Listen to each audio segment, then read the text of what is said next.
Hello YouTube, welcome. This is a podcast that you like and that you like to listen every week almost. I'm sorry that we didn't publish this podcast last week because of some my and some others IRL issues of other participants in the podcast. We couldn't publish and now we're recording it. I'm live on Twitch stream.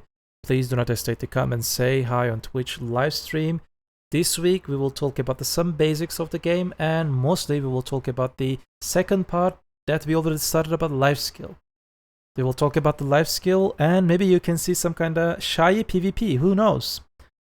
Without further ado, let's get into it and check who are our guests. Let me just prepare this page for you. Alright, so our guests right now for this week, you guys already know Fleb from last week, and we will get Vex from last week. He's on the way probably. We have Jordan from NA. You guys know him. He's Lifeskill God. He's streamer also. FlowingWillow is streamer also. Like, he's a very, very big experienced player. All of the participants are, they have deep inside knowledge about the Lifeskill. And I'm appreciated they decided to say, something about Lifeskill in this podcast. And I want to say welcome to them. Fleb, let's start with you. Who are you and what you're doing in this game? Yeah, I'm a life skiller and also, I don't only life skill, I do kind of everything, but my main thing is life skills. And I just like min-maxing nerdy shit in life skilling and hunting treasures. That's kind of what I do.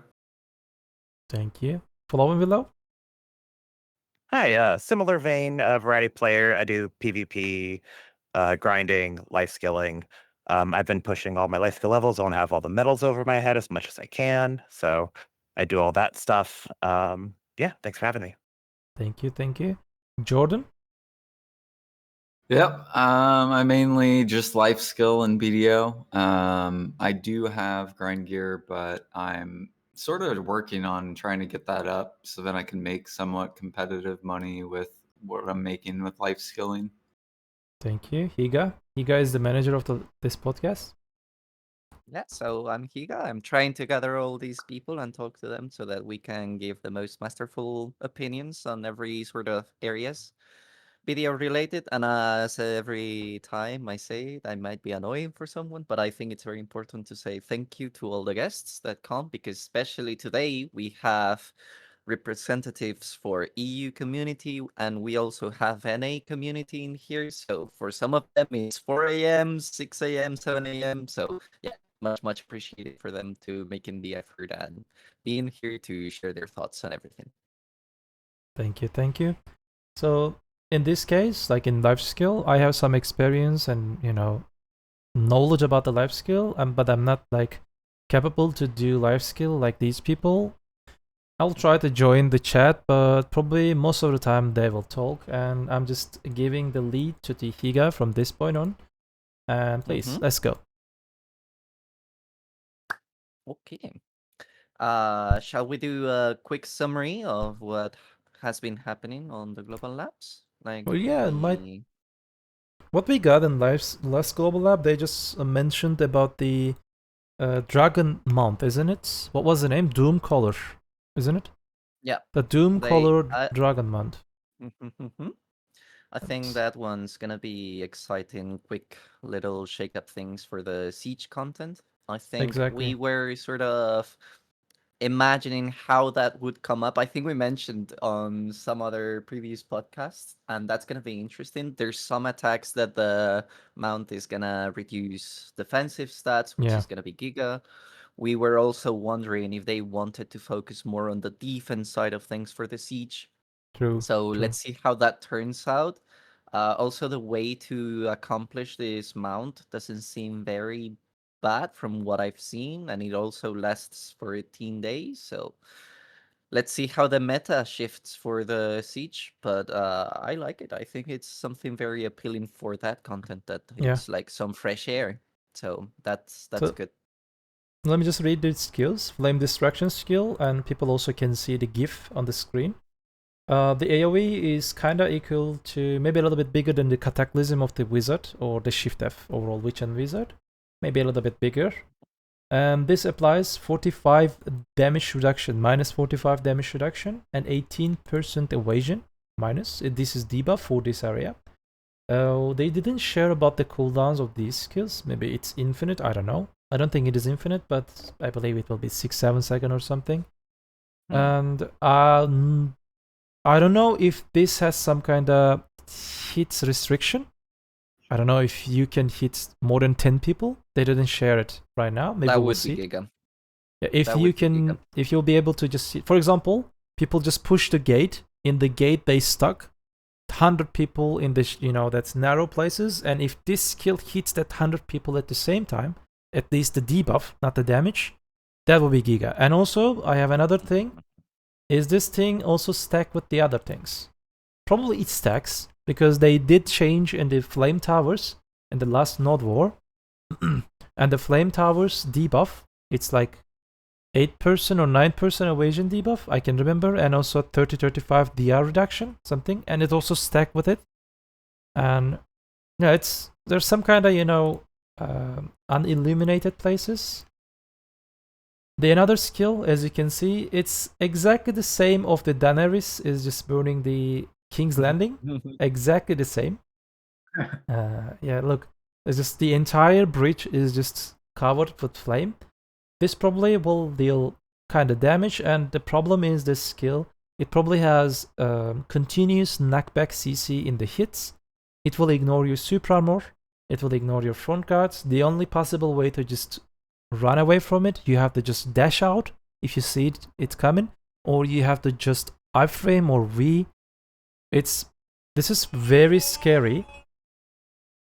This is very, very scary. I mean, this is the specific skill that I'm afraid that they should put a cooldown of.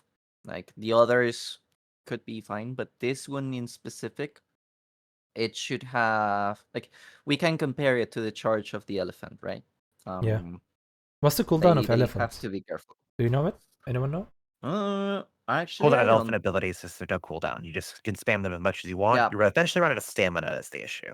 Okay. Yeah, that's the thing. This one, I mean, it's cool.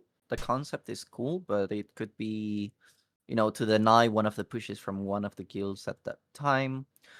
But overall, what I'm more I wonder, because they didn't mention if players can actually damage this dragon in some sort, because flying object, terrain, or height difference, it could be tricky for some damage. Because then even more the range damage is gonna be more mandatory to heal this thing, because it's gonna be pretty complex to make a push if this thing is flying over your head. Yeah. But the question is, for example, we will have this thing. Where is it? This one. There is no cooldown on it to just call it, if I'm not wrong. Maybe there's some kind of an explanation, but I can see it. So when it dies, can we actually respawn it again? If it is like that, it means that permanent dragon will fly on you. That's scary. Of course, it's not easy to get. I forgot to just mention about that. From the War of the Roses, you will get 25 tokens. Here are the tokens. And from the Uncapped Siege, if you win it, you will get 12 tokens. And for the remaining part of the contents in the game, unobtainable. So it's not easy to just obtain. Maybe PA wanted to just reward it. Whoever or which guild, just I don't know, will get it. PA wanted to reward them. If you win 5, you need to win 5 sieges, uncapped, continuously, and 2 War of the Roses to get it. This is the best possible way. And yeah, there's no other way to just get it. I don't know. It will be interesting to see it. And also the other thing. Yeah, please, Hygaa. Yeah, I was gonna say that this thing also has a 14 days expiration thing. So ideally you can use it for 2 sieges. What I do not know is this mount is available to be used offensively and also defensively. I guess it is, right? Yeah, you can use it. You can use it whenever you want. It will be your mount. Yeah. But I don't know, while you're trying to use your horse, you cannot just jump on the places, it's because of the what was the name? The the spheres? artifact that The artifacts, Yeah, yeah. Not allow you to just fly or run away. What the mount? Mhm. Maybe this will not allow you to do the same. You will be able to use it around the castle, but you will not be able to go inside the castle. It will immediately land with the debuff. I don't know what they will do. The third skill that they announced, this provide buff for your ally. It just roars. This roar animation, as you can see on the screen, for 30 seconds, it's giving you 2.5% BSR recovery. It's very good. it's like another shy buff. It's gonna be Kinda. actually Yeah, it's like half of the shy buff. Shy buff is giving you 5, if I'm not wrong. Yeah. This is giving you 2.5 for 30 seconds. It's good for while you're waiting inside. It will, for example, the rider will just buff the entire guilds with the roar. Mhm. You will recover your stamina. This will go outside. Will just destroy the defense of the enemy, and you can just push outside. It's a good way to do some kind of, it's very good content, definitely. But I will be honest with you, I couldn't hype for this thing. It's very big thing that we should hype, but for the current state of the game, every day we are talking about that on the streams, and different streams we are talking about that, the current imbalance in the PvP and PV in between classes, making people sad. People first want to see they some kind of bring proper PvP balance patch and maybe a little bit PV touch again for the dead classes. That would make maybe increase the hype in people, because the priority right now is not what people looking for. No. I mean, this sort of helps. It gives some fresh air, as we said, but it's like there's some other things behind that they should really not forget about. And I honestly hope that they bring some attention to it in this ball, because if not, it's gonna be a tough situation. Yeah, for the game it will be very hard. They also mentioned that this, fly month will be more agile, I can say. It definitely will be more agile than the dragon mount that you guys use. It will be faster, smoothly link the motions and some other things, and that's also good. There was no class changes. That one was something that I actually mentioned when we first talked about the dragon, that it wasn't that fast, and surely they could smoothen up a little bit the movement, and I think that this dragon is gonna accomplish that. So W on PA for actually noticing this. Yeah. So one point for it. Yeah.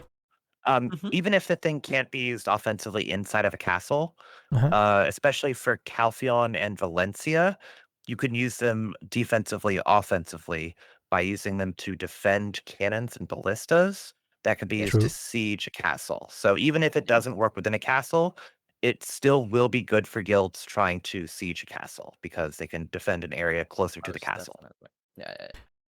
For example, I don't know if you can just set the angle properly and the fire breath on top of the wall, even if you cannot fly on top of the castle. Maybe outside of that artifact area, if you can just maybe send it to the on top of wall. Who knows? We will see it. It will be very rare content in the game. Probably it will just make big difference having it or not having it. Yeah. No class changes. Also, one note: X will join us in 5 minutes. He will be here. Okay. The item changes. I don't know what people think. Like they changed the Wells heart and the Khan's heart. The appearance of the buff part. Like when you use the normally any type of alchemy stone, it looks same. Offensive, life skill, or defensive. But now if you use Well, it will look like Well. If you use Khan's heart, Destruction, Life, or Guardian, they will look like you're using them. This is just giving me hope, a tiny hope, and it's a copium. Maybe they will just rework finally the alchemy stone system in the game. What do you guys think? I beg. Fleb, please start from Fleb. Yeah, it might be. Let me. FlowingWillow? I really hope. Yes. Okay. I think it should be Okay. good now. Okay, we Okay, can start okay. from Fleb. Some Fleb, what minor you tweaks. think? Do you think that they will rework the Alchemist Stone system, and that's why they bring it, or it just a coincidence? I think Yeah, I think it's a coincidence.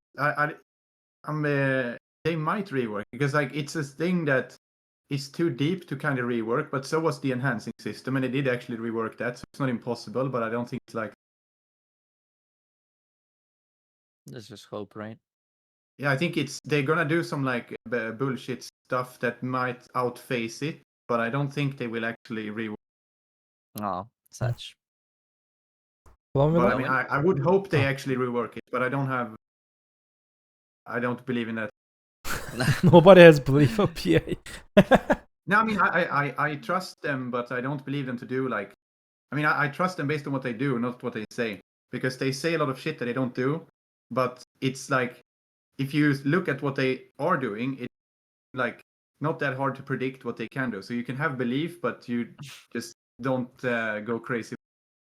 Until Okay, I you get it. see it, don't trust it. Let's just say that. Yeah, exactly. Like that's the thing with like all game now. They like to say Mhm. stupid shit, and they can like show some fake trailers or whatever. You can't trust anything until you see it. Like it's released, it's there. Having hype is like a death sentence for your enjoyment. What about you, Flowin? What do you think?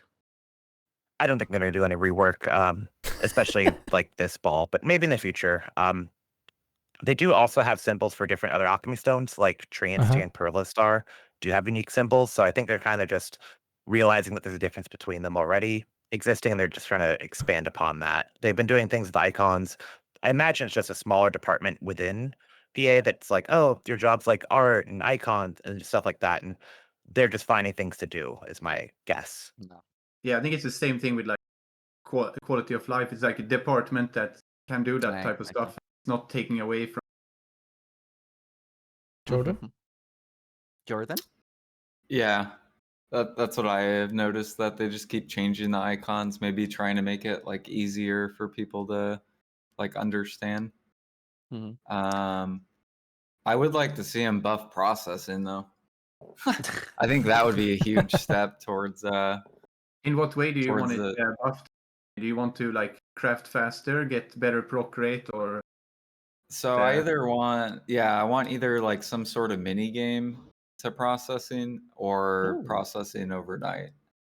That would oh, be so you cool. want to make it like better by making it active? So Could I mean be that's cool. a good. Yeah, I think that's a good way to Yeah. touch on it. Like you buff it, but only if you actually do something.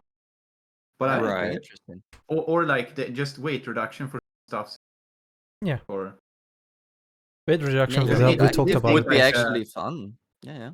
yeah, because it did. It used to be like pretty common process, but then fishing got so buffed that it's like the lightweight stuff in processing is just worse than fishing for most people. So there's no point of doing that. For me, all this goes into the same direction that they mentioned, that they wanted to create an UI where they could show more clearly what buffs were being used, so that you had one sort of screen or window where you Hopefully. could see how everything was popped. So this making it more easy to distinguish what's used, what not, and maybe having sets of what buffs you want to be used. I mean, I think everything goes into the same, sort of idea behind it. So it's gonna be helpful. Doesn't necessarily mean that they're gonna do anything to alchemy stones. It would be cool, but Yeah. I'm still very hesitant that's gonna be a thing too. They also changed some other icons of the they were looking similar. For example, tiger mushroom, fortune telling. They were looking same, and they changed the icons. I'm really appreciated for they changing it, Yeah, and that's pretty good. I can think. say that the new ones they look more modern. They look better. I can say. And also more accurate to the true items. Not gonna lie. True. Yeah. For example, the platinum ore before change and after change, it was looking like almost same with the silver, I believe. It was same, is it? Silver, tin, Yep. lead. Yeah. All those look very similar. They're very similar. Now the platinum will just Platinum has a glow a very little bit different more color. bluish and whitish. Mm-hmm.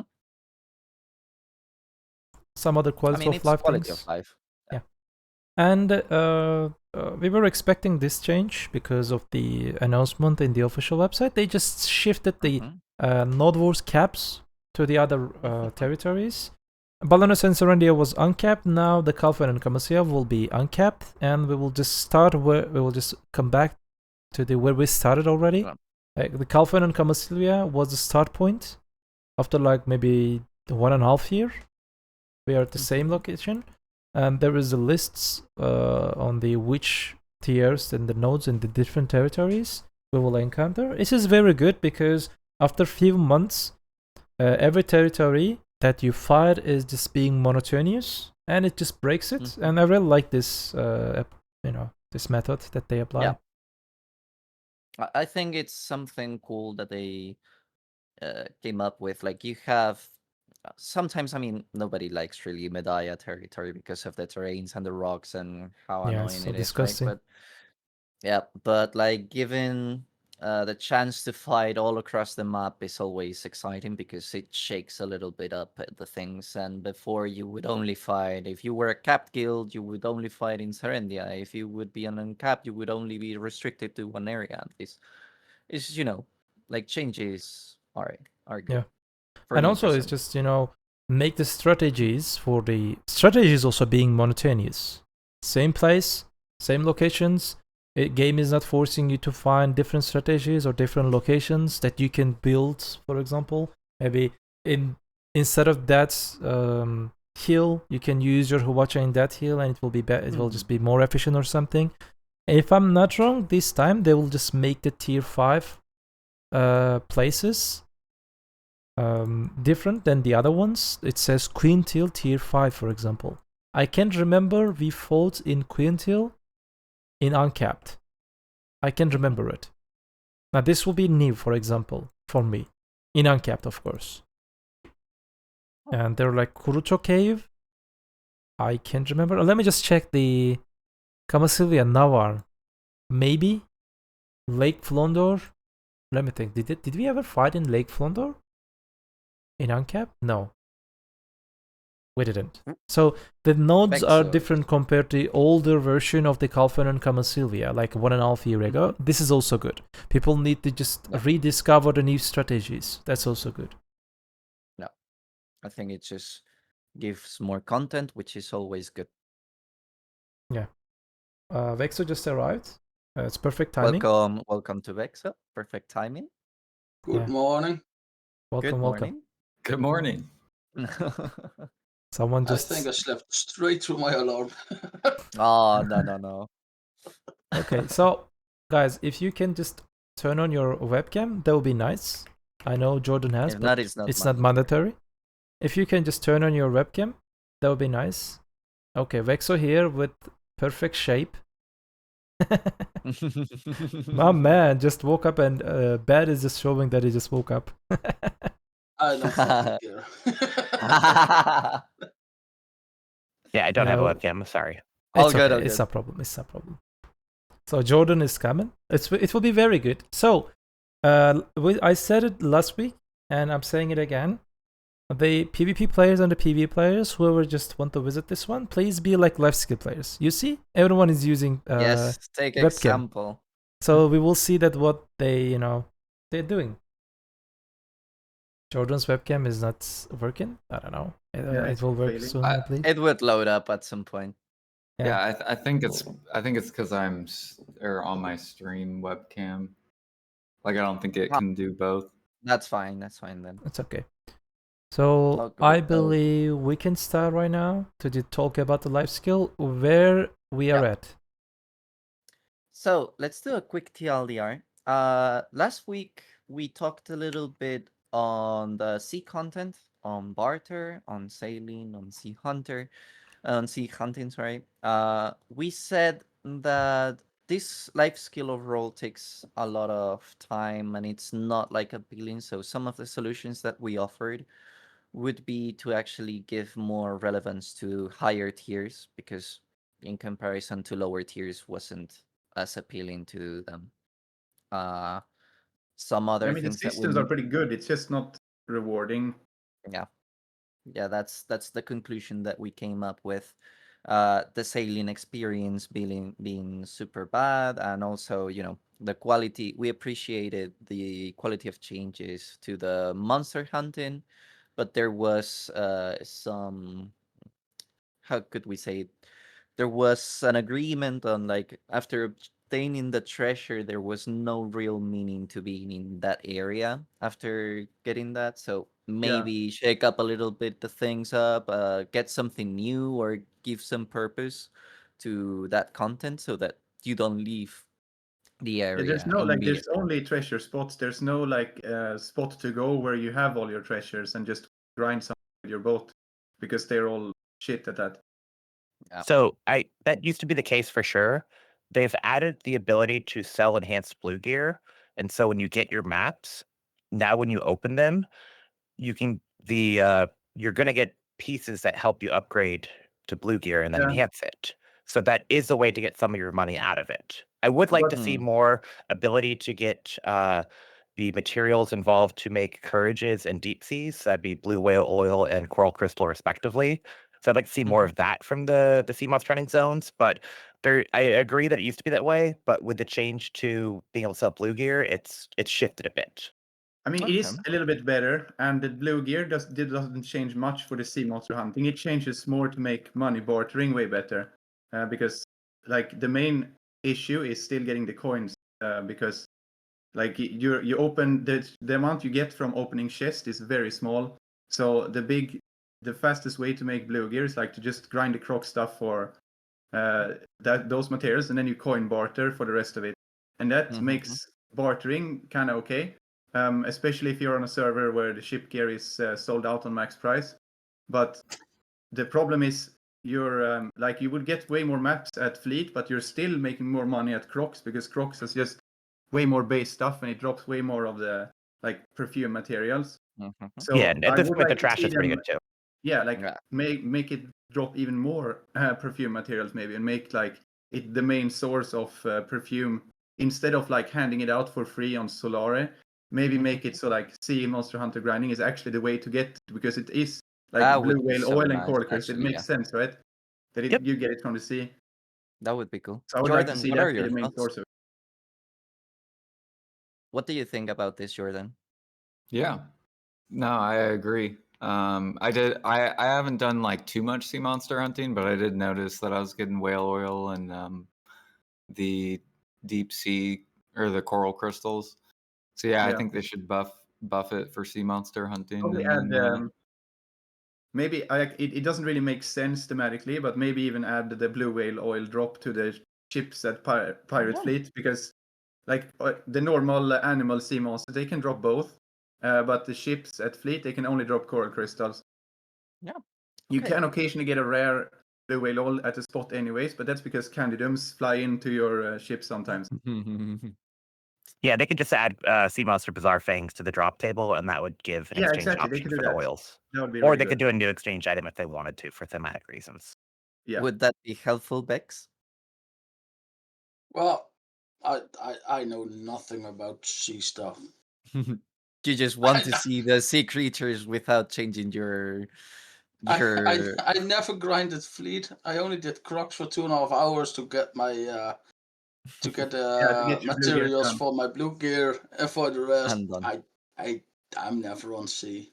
I bartered, and that's it. Okay. Yeah. I want to ask this thing that we forgot, so we can just do this quick little question, which is they added on the sailors, they added the function to catch some fish while moving. How has this been? Is it any good? Is it decent It's money? extremely weird, I gotta say, because first of all, it's the fisher is fishing, so you don't get any of the XP, and that is really dumb, I think. But like it is a very weak impact because you can only get one fish per 3 minutes when you're moving.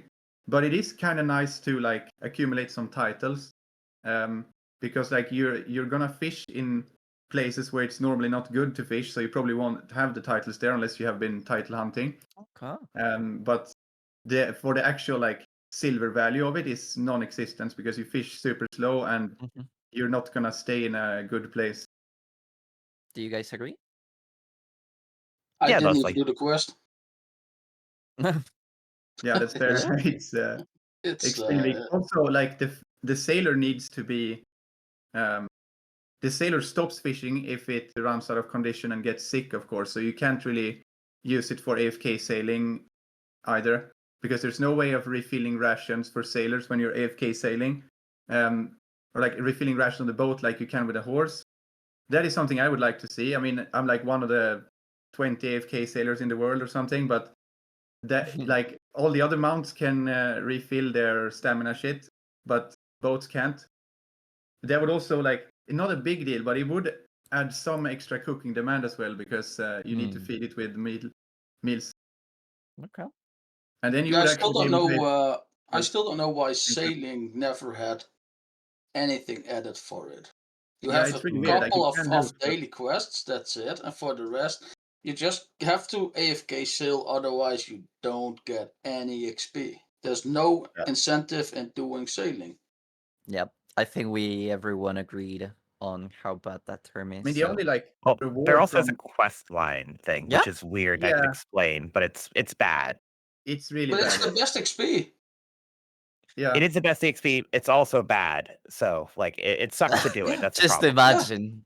and It the should big definitely be looked at, and we would there is actually a appreciate if big that's reward from some sailing actually. XP, but it's at Guru, which takes an insane amount of time to get. Yeah. But like when you get that cannon cooldown, that is a very big deal when you're grinding fleet, for example. So what We people would- do to get sailing XP is they make an alt. They do the sailing quest line, Yeah, which takes about 10 minutes. You just have to prepare a little bit, and then it takes like 10 to 15 minutes per alt. And that's what they do. They delete the alt, make a new alt, do the quest line again, delete the alt, make a new alt, and they just keep repeating that quest line. And that's the best sailing XP you can get. That Yeah, sounds it's really- tragic. Not gonna lie. really Yeah, it's tragic. bad. So And there's then a like the couple other option addendum. is you can you can have the semi AFK or like the AFK version of you just loop your boat, and it's obviously not as good, but it's like it's not as annoying to do. Yeah. What were you gonna say? So not only do you have to like make an alt or whatever, it takes a little bit longer on that because the movement and stuff gets a little bit weird, but you also have to level up the alt to 50 before you can Yeah. do this. So Oh, the wow. common Oh, yeah, that technique was is it. what you do is you have to have a farming alt that's level 65, and you don't have a tag. When you make the new character, you tag it to the farming alt, swap to the farming alt, you prune 5 crops, you swap Yeah. back, claim XP, you're now level 50. You Oh actually my don't need to be God. 65. You need 2 prunes to get an alt to 50 at 65, and at level 63 you need 9 prunes. Yeah, so I'll you're test just this shaving 'cause a I couple only have a seconds here. 63. So you're Oh, fine God. like being a bit low, but you do need to be like, if it's 62, I don't know how much it is, but it's going to be like almost the whole farm at that point. So 63 And you're doing like plus- 1,000 reps of this. So like saving 10, 20 seconds doing it does add up. That's the problem, right? Oh my Yeah. God. Exactly. So you do like, and then like you ideally want a compass slave as well to Yeah, you want get you one of the you long want distance. compass, Oh my you want a God. knoll, great Yeah, boat, and you good want- sailors, you want everything. Yes. Yeah, Krogdalo Sounds- Sanctuary also important for its telescope and compass on another account. Bro. I can The proudly effort you say that guys my put for highest this. character is level 62. Oh no. Okay. So that was more or less what we talked about on the last episode for the C content. We also talked a little bit about the recent changes that training has had.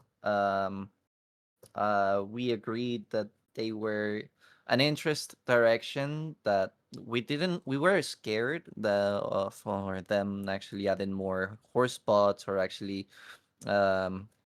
making this more viable, but overall the direction was good.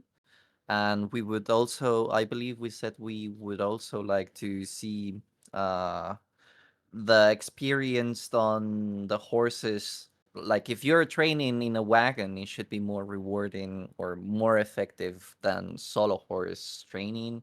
What do you guys think, Willow and Jordan? Do you do some training? What do you guys think? I kind of like there's a trade-off between doing a solo horse versus a wagon, and that would be like a reason to do one versus the other. But I could see potentially buffing the EXP you get from being on a wagon, and then the downside being that you don't get to use the costume to get higher skill chances for being a courser or whatever. But I don't know, too in the weeds for me. Jordan? So yeah, I mean, it wouldn't matter to me like whether the wagon gives good XP or not. But I do want catching horses to outdo the donkey method. I think that the donkey method is ridiculous. That is true. Okay, we It also doesn't make talked about sense that. because We also also talked you need to about do that. some specific weird shit for it to outmake it, and you need to hit specific numbers of mount XP, which is just like why? Yeah. Yeah, like that was catching's more active than the donkey method. Donkey is just like loading up a bunch of donkeys going in a circle. Donkey Like- is actually not that much more AFK because like the good donkey that will beat training is one donkey per like 28 seconds, and you need to like register and sell a donkey at the same time, and also like to speed it up an extra little bit. You can also hotbar on a horseshoe.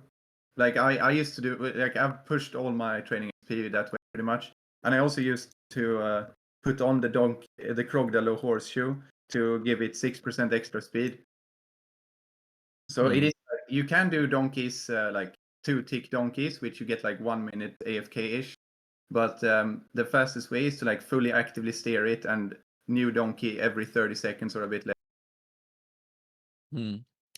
But yeah, But it's still a overall, bullshit activity that shouldn't really exist. I Yeah. mean, like, it makes no sense. overall, I think we all agreed that it was a good touch up and that the nerf was, something they might be good on doing, because training was actually quite a lot of Yeah, I money, mean, but but it would be it's a nice if good it was direction free. for the life skill, let's say. Yeah, the weird part about XP is the lower tier the animal is, the more XP it gives at the first tick. So in the past, I Yeah. just bought level 1 horses from the NPC, which are now deleted, which I was mad about, because that actually gave good XP and I could AFK a bit. And now the lowest tier is tier 6, and I'm like, tier 1 was so much better. And I have to buy this from players. But I always start training from level 1, because it's the first level is so much more XP than the last few levels you want. It's insane. It's stupid. It should all be the same, or it should increase, not decrease. Yeah, they should definitely look into that, because I don't think it should be like that. Like the higher the tier horse and the higher level should be balanced to give more experience. Definitely. Yeah, I also Yeah. think the spawn times need changed on the horses, because like the way I compare it is like grinding. Like people that grind can grind for like 12 hours. You just grind and you keep going in circles. But for horse trainers, we have to catch horses and then swap channels and then catch horses, swap channels. And I think that's not very like balanced with. Yeah, the channel swapping is really annoying. And like the respawn times are way too long.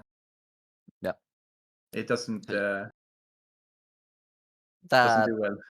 Yeah, Because and the then, problem like- is then if it gets some kind of hype, like you get a taming event, at least on EU, every time there's a event where you like get the extra byproduct things from selling horses or just extra training XP, the good spots will be very contested at peak hours. So you will go there and you're like, oh, another empty channel, and it's just pure despair. And then everybody goes donkey. I did some PvP at like a 3rd tier spot during an event, so like it definitely gets congested. Yeah. And then also the whole silver thing, like when they nerfed it or whatever, I kind of wish they would have scaled it by training mastery and would have just like kept it at the money that it was at, but make that for like 3K trainers and then make it like a gear thing. Yeah, the problem wasn't that it was too much money in general. It was that it was too much money when you have nothing. So scaling it and having it be good when you have like 3K mastery, that's completely fine because that costs a lot to get. Okay. And the last life skill that we had, I mean, we talked overall a little bit on, we touched everything sort of life skill wise, but the last one that we actually talked about was trading, which we consider to be a dead sort of life skill. It's seen some, kind of shakeups with, the new edition of the this thing on the Land of the Morning Light kind of system. It's like a soft patch that didn't convince us that much because it's not as efficient money-wise, so maybe bump up a little bit. We also sort of debated a little bit if the old system with the crates and this new system for the Land of the Morning Light could coexist. They should link both together or just keep them separate, let them be two separate things. Also, this Land of the Morning Light, depending on its own materials and some, marketplace items. What do you guys think about the trade-in? How is it looking, at least on the NA side of things? So Jordan made a video recently on trading, and I think after that, a lot of the trading materials spiked in price. So it's very Yeah. bad to make a lot of things on NA currently, partially because a lot of people also were going for their alchemy stones, and that makes the price of ingots go up, and that decreases the availability of good workshops for your workers, right? So you can get cheaper workshops that are like minerals, like the first 5 are cheaper. They get more expensive to go up. Same with wood workshops, same with crop workshops. So if you have more variety, you can get them cheaper on average. But if you can't do mineral and you want to keep the same amount of creators going, you have to get more of the expensive crop workshops, the more expensive wood workshops, etc. So it made all of them worse as a result.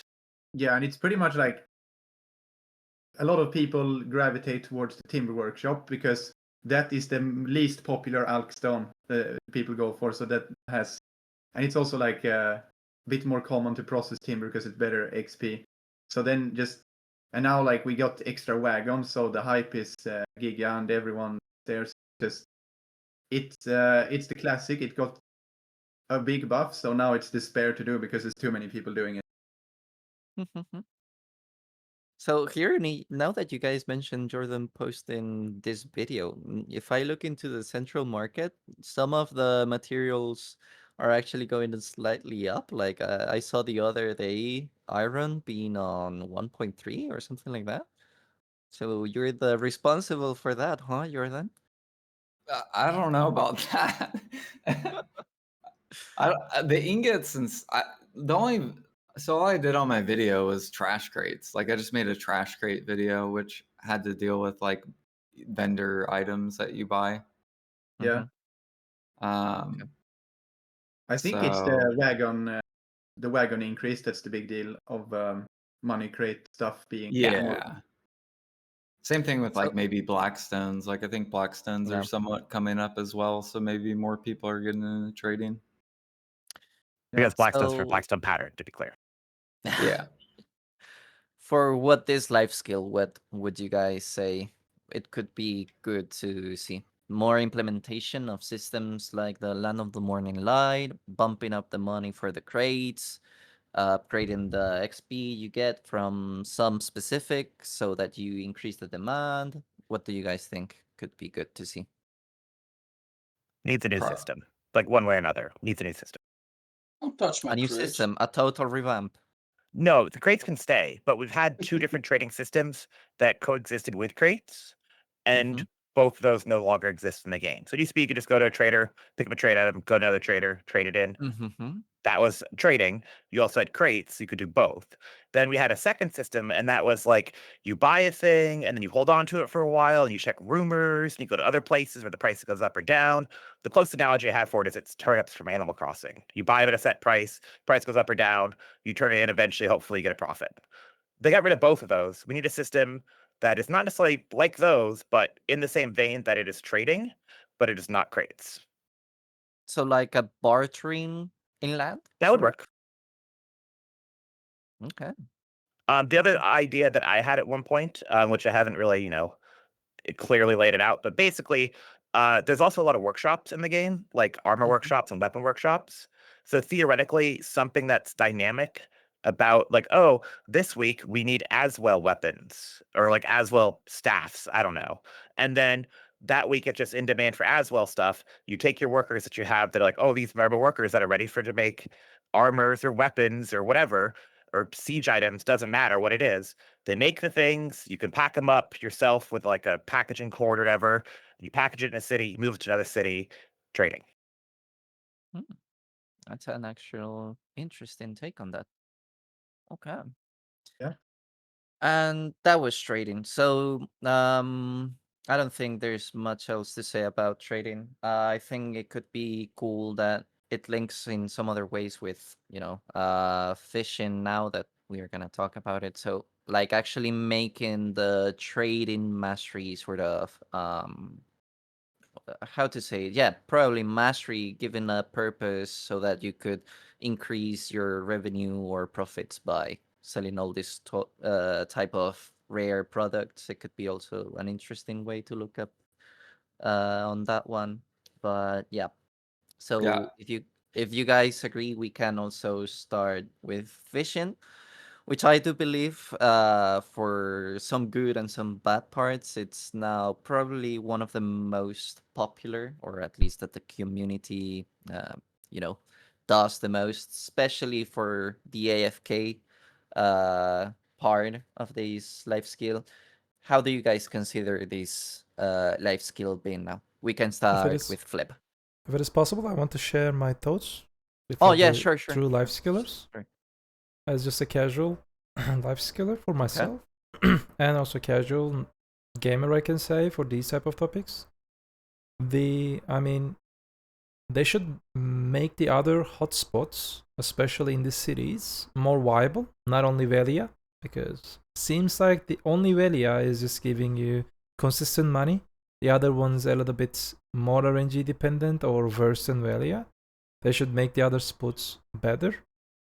So you'll be able to find maybe less exhausted places. On the other hand, I'm okay with the AFK fish money, but the active fish money, they can maybe add some kind of, even the loot scrolls that people can use it, for example. They can increase the volume, but I'm not saying that the non-loot scroll active fishing should be bad. It should increase with the mastery. And loot scroll just increase it a little bit, that they can use it just a little bit. The efficiency shouldn't be like the PV. And more AFK fishing spots. AFK fishing income is good. The scale with the mastery is okay, I believe. And definitely better, maybe 10 times better money from the active fishing. Scale with the mastery also. That's what I'm thinking. Okay. What do you think, Flip? How is fishing right now? I mean, it's pretty much only good AFK, and it's certain spots. It's like you have the Velia and you have these occasional. I'm not exactly sure how it works, but they're like known as 30-10 spots. They don't have relics that clutter up the table, so you get like more price fish on average. There's a couple of those that are also pretty good. But I think the biggest problem with fishing is that there is a thing that is active fishing, but there is no like good thing to go active. All you're doing active is like slightly faster, same shit as AFK fishing.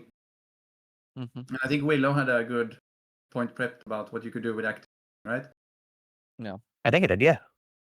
Yeah. It's harpooning. I You saw just that gotta and I buff it think in you should- one way. That's it. Yeah. You can take it if you want, Willow, since you talked. Yeah, go ahead. Because Yeah, so I idea was is- going to say the same thing anyway. So harpooning exists in the game. It is only doable active, right? So it is entirely active, and the EXP is bad, and the money is bad, and the only other thing it's useful for is getting titles, and getting your max title count up is also bad. So theoretically, with harpooning, if they buffed any of those three things, my preference would, since I'm an EXP chaser, would be to make the EXP really good on it. That's absolute preference. But if they made the money on it good and left the EXP the same, also would be fine. And then if they didn't really want to do either one of those, the worst one by far is make getting higher titles more relevant in either PvP, PvE, or something else. But any of those buffs would make active fishing have more meaning, and then that would bring more value to the Lifeskill. Yeah, that would be really good, I think. Because like harpooning now, like they can let, instead of making like the normal fishing be better actively, it would be better to just have harpooning have some point, because it's just pretty much unused now, unless you're like the rare title. Yeah. It's, What I mean, there what are a would you few, like but to see, Bex, on fishing? So the harpooning part, they actually never touched it basically since release. It's really, really, really bad. And you need to be on a fishing boat to do it. So not a carrack or any other ship. You need to be on a small fishing boat. oh yeah, Everybody Yeah, so- forgets it, but yeah, that's already and who that's a uses big a thing. You fishing should be able boat. to do it on any boat. Like, So Mm-hmm. it's tedious, it's bad. They never ever touched it. That's the whole problem. They never changed it like normal fishing. And normal fishing, you get what, 1 billion per 8 hours now, which is, I have people that are coming back after 3 months and like, yeah, I fished for 3 months AFK. I blew all my money up on enhancing now in an hour, and see you in 3 months. So it shows a lot of inflated numbers for the player base, because I literally think 40 to 50% of the people are only AFK fishing all day long now. So it was just True. a clever way for PA, for the investors to look, we still have players. Yeah. So because in 2024 they got a butt kick from the investors, because the numbers were super bad. So they had to do something. That's why they rushed this fishing update, just to get players back in. Oh, look, people, you can go AFK fish now. Look, investors, we have players online. So the intentions of what they did was bad. Like, I'm not saying that the update was super bad, but the intentions were bad, and the game still feels kind of deadish at the moment. So they need to do more, way more. It's like, oh yeah, they did fishing, but they need to update everything and fast. That's the thing, right? That they touched the AFK component on that, and they really forgot that the active component on life skills, they should probably be twice as rewarding from 10 times like rewarding.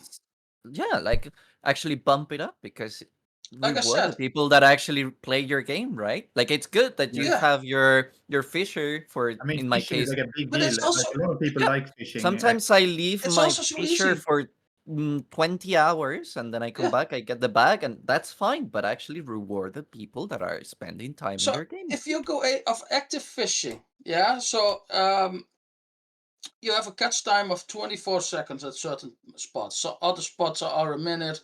It doesn't matter. It's still, you throw your line, you wait, you press a bunch of numbers, and you get a fish. So why don't they change it? Oh, you have higher mastery. You can catch 5, 7, 10 fish now. But then the problem is inventory space again. So they need to add something to active fishing, that the money goes to at least a 2 bill per hour, 1.5 bill per hour. Yeah, I mean, like, about- let's say if you have 3K fishing mastery and it's like similarly active to gathering, it should definitely be able to reach 2 bill an hour. Easy. It should be easy. I You come don't up want with to know how this. much money people invested to get No. 3K mastery. What about this? I had exactly. this idea, because we talked about this on the last podcast whenever we were branching out in some other topics, and we mentioned that another way that they could look to bump up the money on gathering was like actually increasing the money on the powder that you get. Yeah, fairy dust. What if they add some sort of fish the same way that we get in the event of fishing, the rewards, the golden one, the silverish, and the normal one? What about if they add those to active fishing, so that whenever you catch them, they suck up. You don't have the problem for the the inventory slots. No wave for sure, and you can stack them up, and it's like your trash, right? What about that? Yeah, that could be a thing. Because I So- mean, it does have to be pretty high value though, because the main thing that makes fishing so good is like the base value of the fish not that high. It's just a lot of multipliers with trading distance and bargaining and shit. So like the event fish right now is worth extremely little. So like they could do that, but they would have to up the number of it a lot. Yeah. So What do you currently think, there Jordan? is a plump silicon yes, in the please. game. Sorry, my bad. But there's plump No, you can silicons go. in the game. They should just add it to spots. But the issue is, at current spots that have plump silicons, it generally decreases your silver per night because the Yeah. fish, they increase the value of the fish, and then obviously multipliers, all that stuff, right? But they didn't increase the value of the silicons. So they need to increase that value. That's the Okay. issue. And make it separate pool, not in the same pool as fish. Yeah. So you It can needs to be get that additive. plus a fish and then be very clear on that. Even if they say it, a lot of people are going to be like, no, it's going to decrease the rates of it. They ruin fishing. But hopefully people will see after if they did a change like that, they would notice. Okay, Jordan, what do you think about fishing? I agree with the harpooning. Except I want to see like a Manos harpoon where we can like actually repair it. We don't have to like craft all these harpoon things. Now that you mentioned Manos harpoon, there's this item. Most of the people will know it.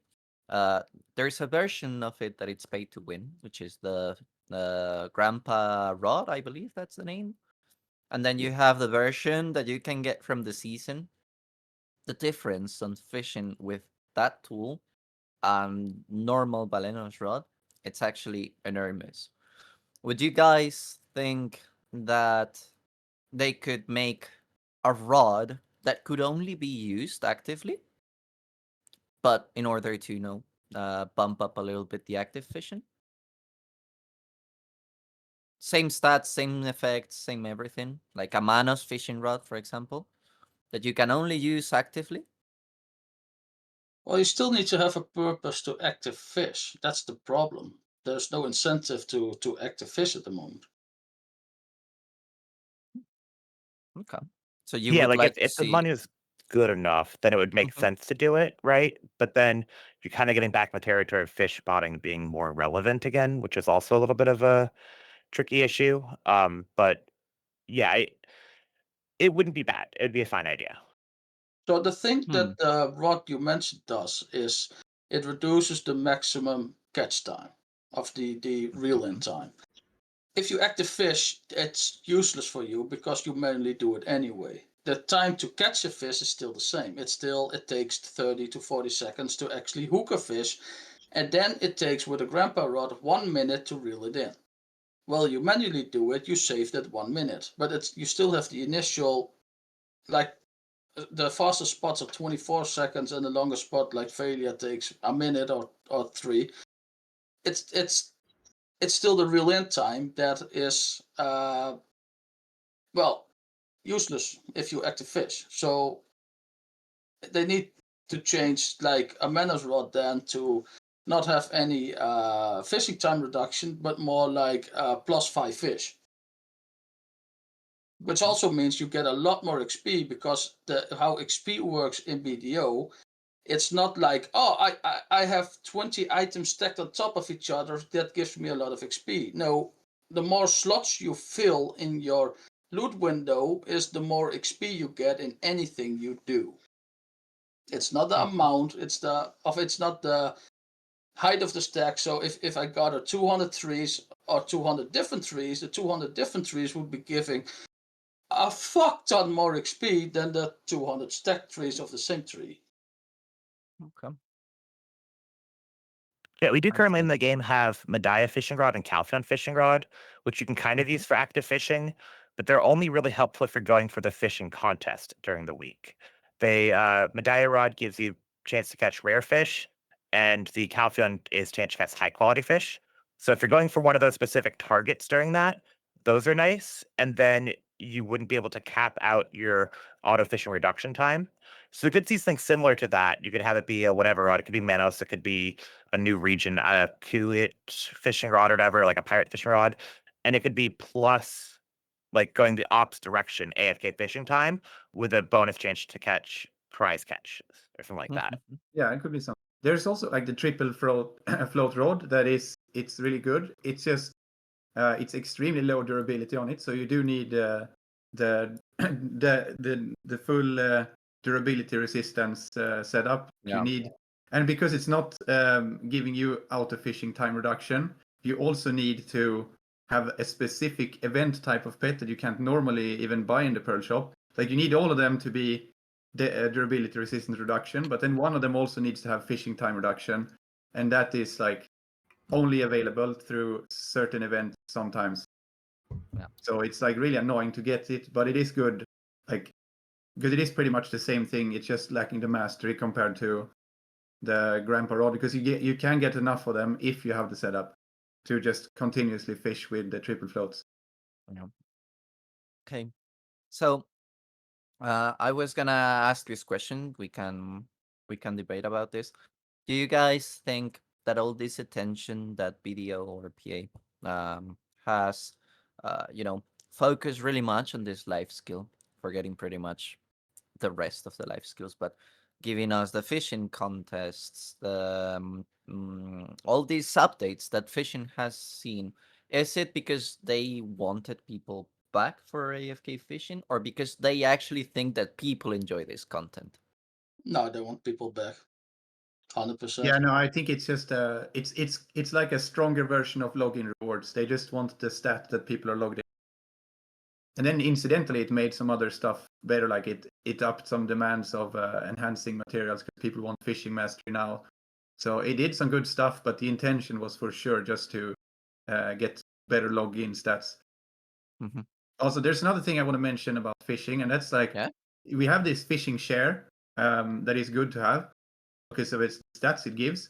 But for some reason, the animation of doing like a fishing cast and reeling in is slower when you're sitting on the chair. So you're losing time by sitting on it, but you still want it equipped.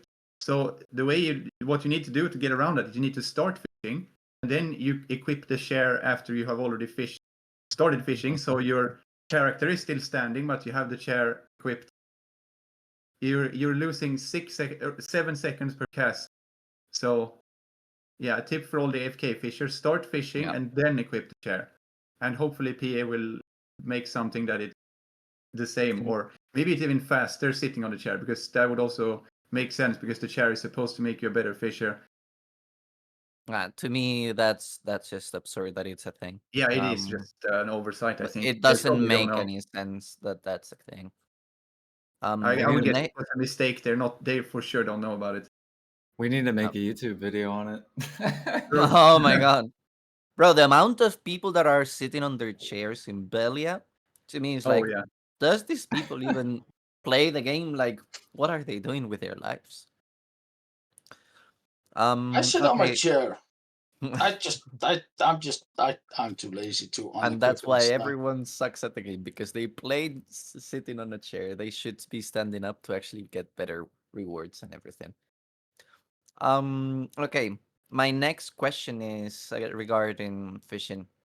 Are these contests, like the weekly thingies that they added, are they even good? Like, is it good content? What do you guys think on this? I like it. So, my opinion about it is, I don't see a way in game to find where the fish can be caught. So if I go to the contest page, there is no way to see where you can catch those fish. It's so I never do it. I can't be bothered to go to an external website to actually find where to catch a fish. As a player, I should not go to a different website that's not made by PA to figure out where to catch fish. Like, I don't mind doing it. I just want to see, like, oh, I need to go there. That's that island. That's over there, and I go there. No, I have to go to a website figure out where the fish is being caught, and you also have like it's. No, I just it's can't just be poor bothered. design, did- right? They did add a way to do it now. Oh really?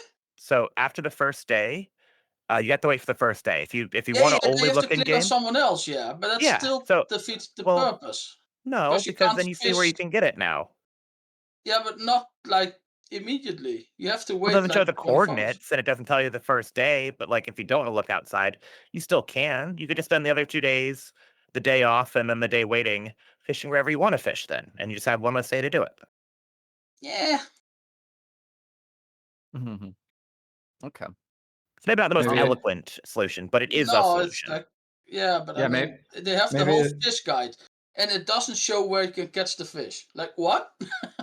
Yeah, maybe they should like just do a thing where like you open the map and it shows like a red circle or something in all the spots.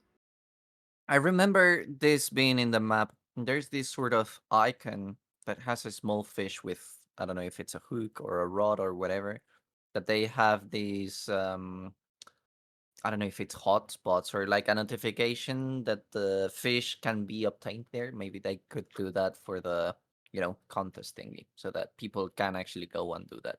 Could be a way to make it more simple and like make it good for like from the point of view of a game design, right? Yeah, but it's like you have the whole fish guide, and it shows all the fish in the game that you have ever caught. And you can click on it. Oh, snakeheads can breathe using auxiliary respiratory organ. Blah blah blah blah blah. But it doesn't show where you can actually fish it. It shows Yeah, the it'd be nice. rarity, the size, everything, but not where you can fish it. So Yeah, it's not a if guide. you want a new like I do think it'd be nice if it had wherever you caught the largest one, it showed you where you caught it. That would be Yes. nice. Yeah, that'd be cool. That would be good.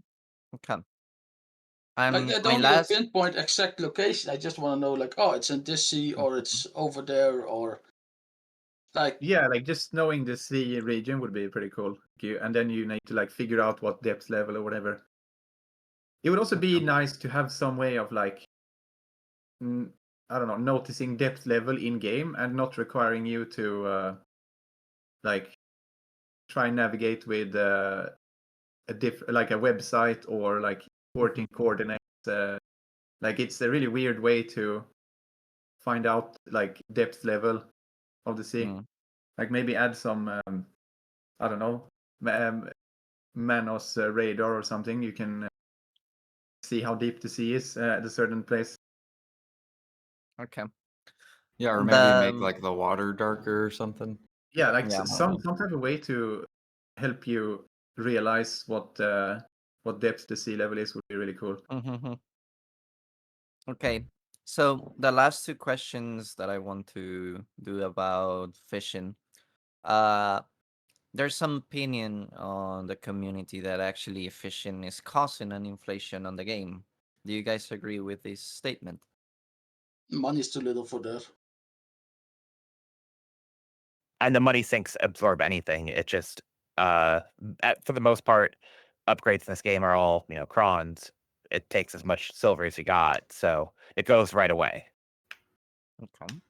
So if you get 1 billion per night or 1.3 or whatever, you can buy what 400 crons, 300 crons. That's not even a click. Okay. So Yeah, it helped more than harmed, you would guys say.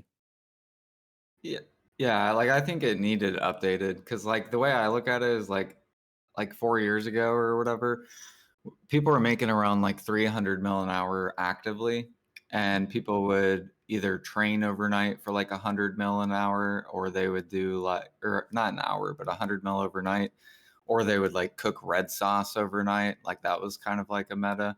So to me, it's not broken at all. People make like 3 bill to like 4 bill an hour actively. So It's The completely problem, fine. the problem that PA did, in my opinion, is like, oh, we're gonna give out a new grind spot, and it has to be more money. It has to be more money. It didn't have to be more money. Why does a grind spot has to be suddenly 4 billion per hour? 2 billion was enough. But it's always more. So what? In a year we end up at 10 billion grind per hour. I mean, I mean, that's the rate it's going. Because this is like, it's a long-term progression game, and there needs to be some inflation for because like otherwise you accumulate so much progression steps that it will just become too expensive to get those as time goes on if there's not more inflation to it. And like if you come in as a new player, you're like, if there was not any inflation at all, like you would feel like, oh, this is progression. Like, yeah, it's long, but it's like way too long. It needs to. You want long-term progression, but you don't want it to be too extreme. Yes, but as a new player, if you come into the game, you can reach level 60 on season. Oh, here you have a T9 horse. Oh, here you have Pen Blackstar. Oh, here you have everything for free. In 6 months, they're maxed geared. 6 months, people are grinding and spot gears. In 6 months, we did 8 years over it. Yeah, but in 6 months, getting to the end game of a game is fine. It's just like, yeah, I don't think you should punish new players because the game used to be weird. Like the thing is, in 6 but months I do they're think that done with the game.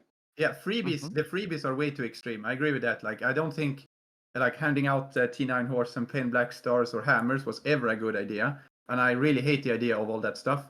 But I also don't think reaching end game in 6 months is unrealistic. I think that's probably a good way to, because if you need to yeah, the game is old, but just because the game is 9 years doesn't mean that you should have to take like 6 years to reach end game. No, I'm not saying 6 years. It's just I'm just saying that okay. there is no end game. So there is no real end game in BDO. Other games like Final Fantasy, you don't improve anymore. You just do end game PvP that everybody can do. You have raids, all kind of stuff, and people keep playing that. BDO, you reach your max gear and there's nothing left to do. That's the whole point. I There's think there's nothing plenty left left to to do. do. PvP is dead. Well, BDO PvP is dead. Are people still grinding when they have max gear? Not really. Why should they grind? They go if they fish, waiting for the next update. Do you ever grind? Are you close to max gear?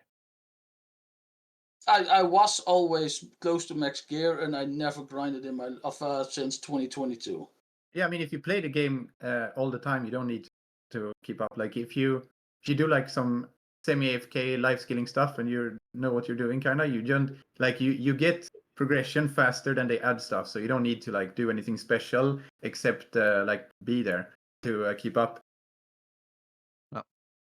Look at Quendia. The man has like trillions stored up. The second they release any new piece of gear, he's just gonna one-tap it and be done for another whole year. And then he just has to entertain his people. Yeah. And that's also why I think it's a good thing to like they did obviously fail with but like Sovereign and Karasa, they tried to make some extra things you had to do. They also tried to like the flames of the armor upgrades. It's a good idea to have you need to do something specific to upgrade your gear and not just have a silver dump. But the problem is like the flames are sellable, so you can skip that. The armor itself is sellable, so you can skip that whole thing.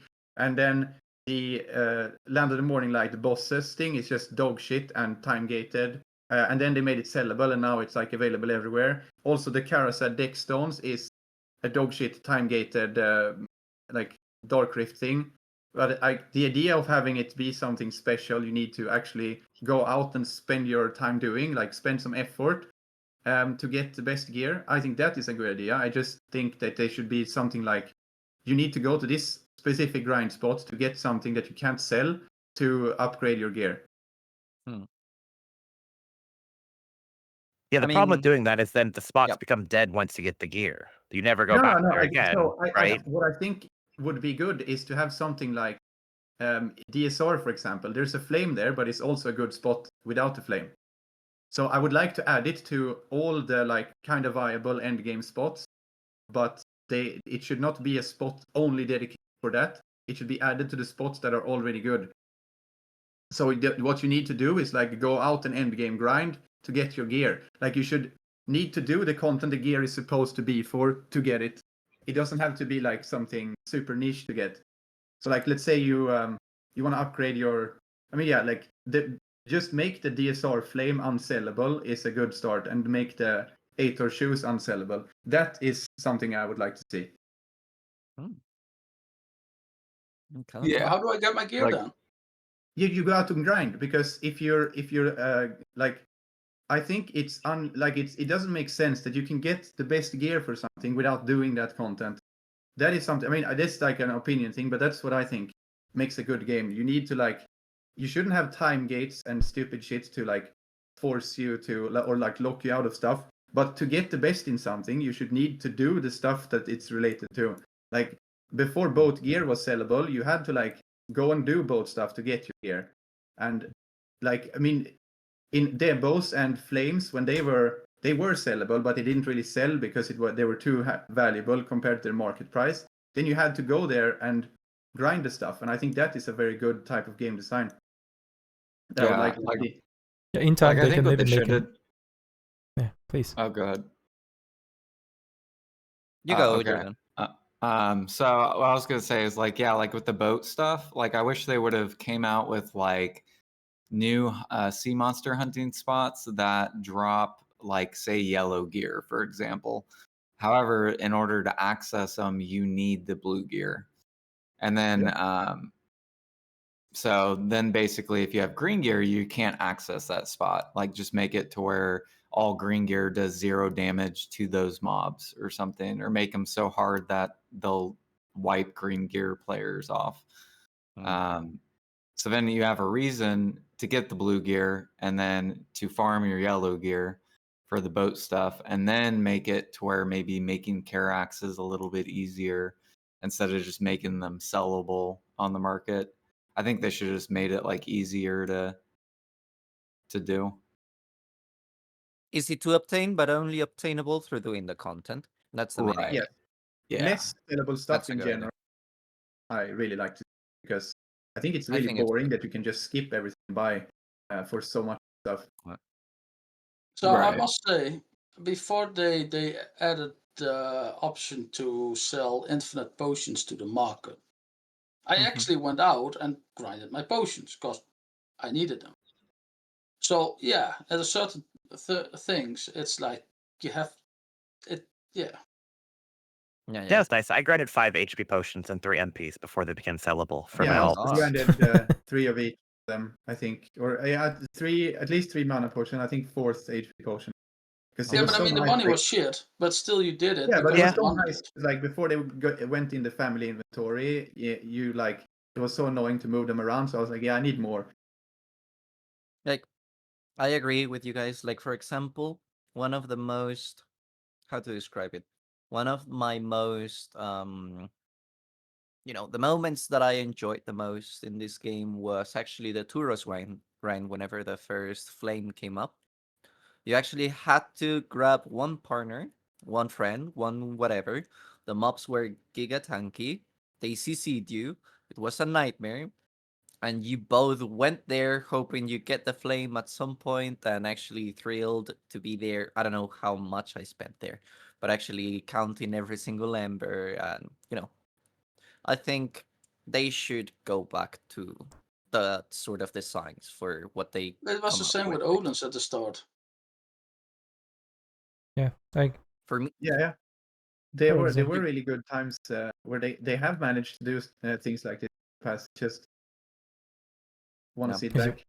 if you want to do something certain, for example, if you want to do weapons, do PvP and PvE. Anything. Mostly PvE, maybe something PvP related. For example, if you want to craft your sovereign, it shouldn't be only PvE. Maybe a little bit PvP. Or an option that maybe you can do it with PvP. Slower I than think PvE. options like do it both would be great. You could. And for example, you said that, for example, let's say that they will add Manos Rod. Okay. To get the Manos Rod, you need to do active fishing. It's a good idea. It's really good because it's fishing content and you have to do the fishing thing. But if I can just directly buy the material from Marketplace to craft the Manos fishing rod, for example, then what's the difference between the active fisher? Fishing is just an example. The active fisher and between just a random guy who will never touch fishing. So that's a good idea, and also give some kind of in-depth passion to people if they really want to do that thing. So they can also learn the thing. For example, they can learn the active fishing tips, tricks, while they're just doing the content to get the Manos Road. It's a good idea, and like we used to do that in before, but now everything is just reachable if you have enough money. Silver, almost everything. Yep. I was gonna say too, like the sailing log when that first came out, that was so fun going out trying to find sailing the log is the same, isn't it? mermaid thing. Yeah, they made it sellable. Like I wish they didn't though. Like don't put it on the market, so then people have to go. Selling that shit because I'm like on the sea permanently because coin bartering like an idiot. And so I sell a lot of them, but yeah, like it would be way cooler to because I also had to make my sailing log myself pretty much. So it is. So I kind of disagree with this. I think that if you don't have items that are sellable or have some way to throughput it into sellable goods to other people, the spots essentially become go there once, then you're done. Then you go to the next spot, and then you're done. And then parts of the game just shut down as far as what you're able to do. And you have less and less to do. And then you're just like, oh, I'm done. And then you just log off and you're done. Whereas if you leave it so the flames are sellable, at Darkseekers, that was like, okay, if you grind out the flames, you get the embers, you make the Ator shoes, you can enhance it, you can sell it, big money. When Ash Forest was coming up, right, and people could start grinding it better, either regular Ash Forest or Deck Ash Forest, people like, okay, we get these bases, we enhance the tet, we sell it for 99 bill, we make a profit. If people wanted to not do that, they could go somewhere else, grind their 1.5 bill an hour. Meanwhile, I'm grinding 4 or 5, getting base debos, enhancing them, and selling them. Otherwise, I just go get my debo, and then I'm like, oh, I'm done. In fact, I was lucky. I got a pen debo for 126 bill back in the day. I would just never go to Ash Forest. The spot's dead to me. What do I need a debo for? I'm out. Yeah, so my point was not that they because what that is like it's a band-aid of making the spots viable by making everything sellable. I would like to see it be like you need something extra, but the spot is good in its own. Like for example, if you remove the flame from Darkseekers, the spot would still be one of the best in the game. It's a very small part of it right now. And in the terms of debos, that actually worked out really well, because it was good to sell at TET, but it was horrendous to sell at PEN. So if you wanted to get it PEN, you had to go there, but you could still also sell it.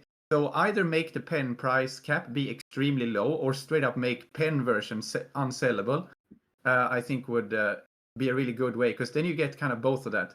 Because they need some way of making spots have value for a long term, and an easy way of doing that is to make stuff sellable. But I would also see treasure. Yeah, exactly. You also have treasures. So you already have a reason to be there for hundreds of hours if you want. Eventually get done, right? So sure, but everything's gonna eventually get done anyways. Yeah. So treasures and either highest stage being unsellable or stupid low price cap, I think is a very good thing, because the Debo Tet to Pen thing back in like before 2024, I don't know exactly. It was like when they started buffing Debo drop rates everywhere, and it all changed. When Dekia 1 came out, really. I mean, it started, but Pen, with Dekia 1, you could still not really buy the pens, but you could sell Tets way easier, and that's right. Sorry, more accessible. My bad. Yeah, so it was more like I don't know if it, because I took a break before the rings, so I don't know if it was when the rings came out or a bit after that when the Karasad came out. But sometime there, they just like added debos to everything. Then you don't even need to cron them anymore, and it's like completely different type of thing. That became the old version of the yellow accessories. Yeah, pretty much. Like if you compare their price now, like I mean, if you compare like the time cost to the stuff now, it's pretty much the same as it was in Stars End times. It's just like the gear cost 10 times more, and we made 10 times more an hour. Okay, I'm gonna grab everything and go back to the last question that I want to do from fishing, and then we can move to gathering if you guys think Wait, that we're is still in correct. fishing? Yeah. Last question, which is the treatment that this life skill has got, especially towards, you know, the AFK part, the prize fish edition. Would you guys like or think it's viable to expand this sort of? Ooh, there was a cat over there. Sorry. Yep. Okay, back. Would you guys like to see that sort of treatment implemented in some other life skills? And in what way would you guys do it? Be it as efficient, like same money, same stuff, but different than fishing. Training, maybe come out with a new wagon where you can have 8 horses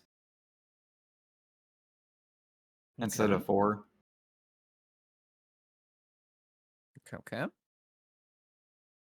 Some other ideas like AFK processing for, I don't know, being able Yes, to AFK Same. process for Storage 12 to storage hours. processing, or decrease the weight of the You look material so angry. significantly.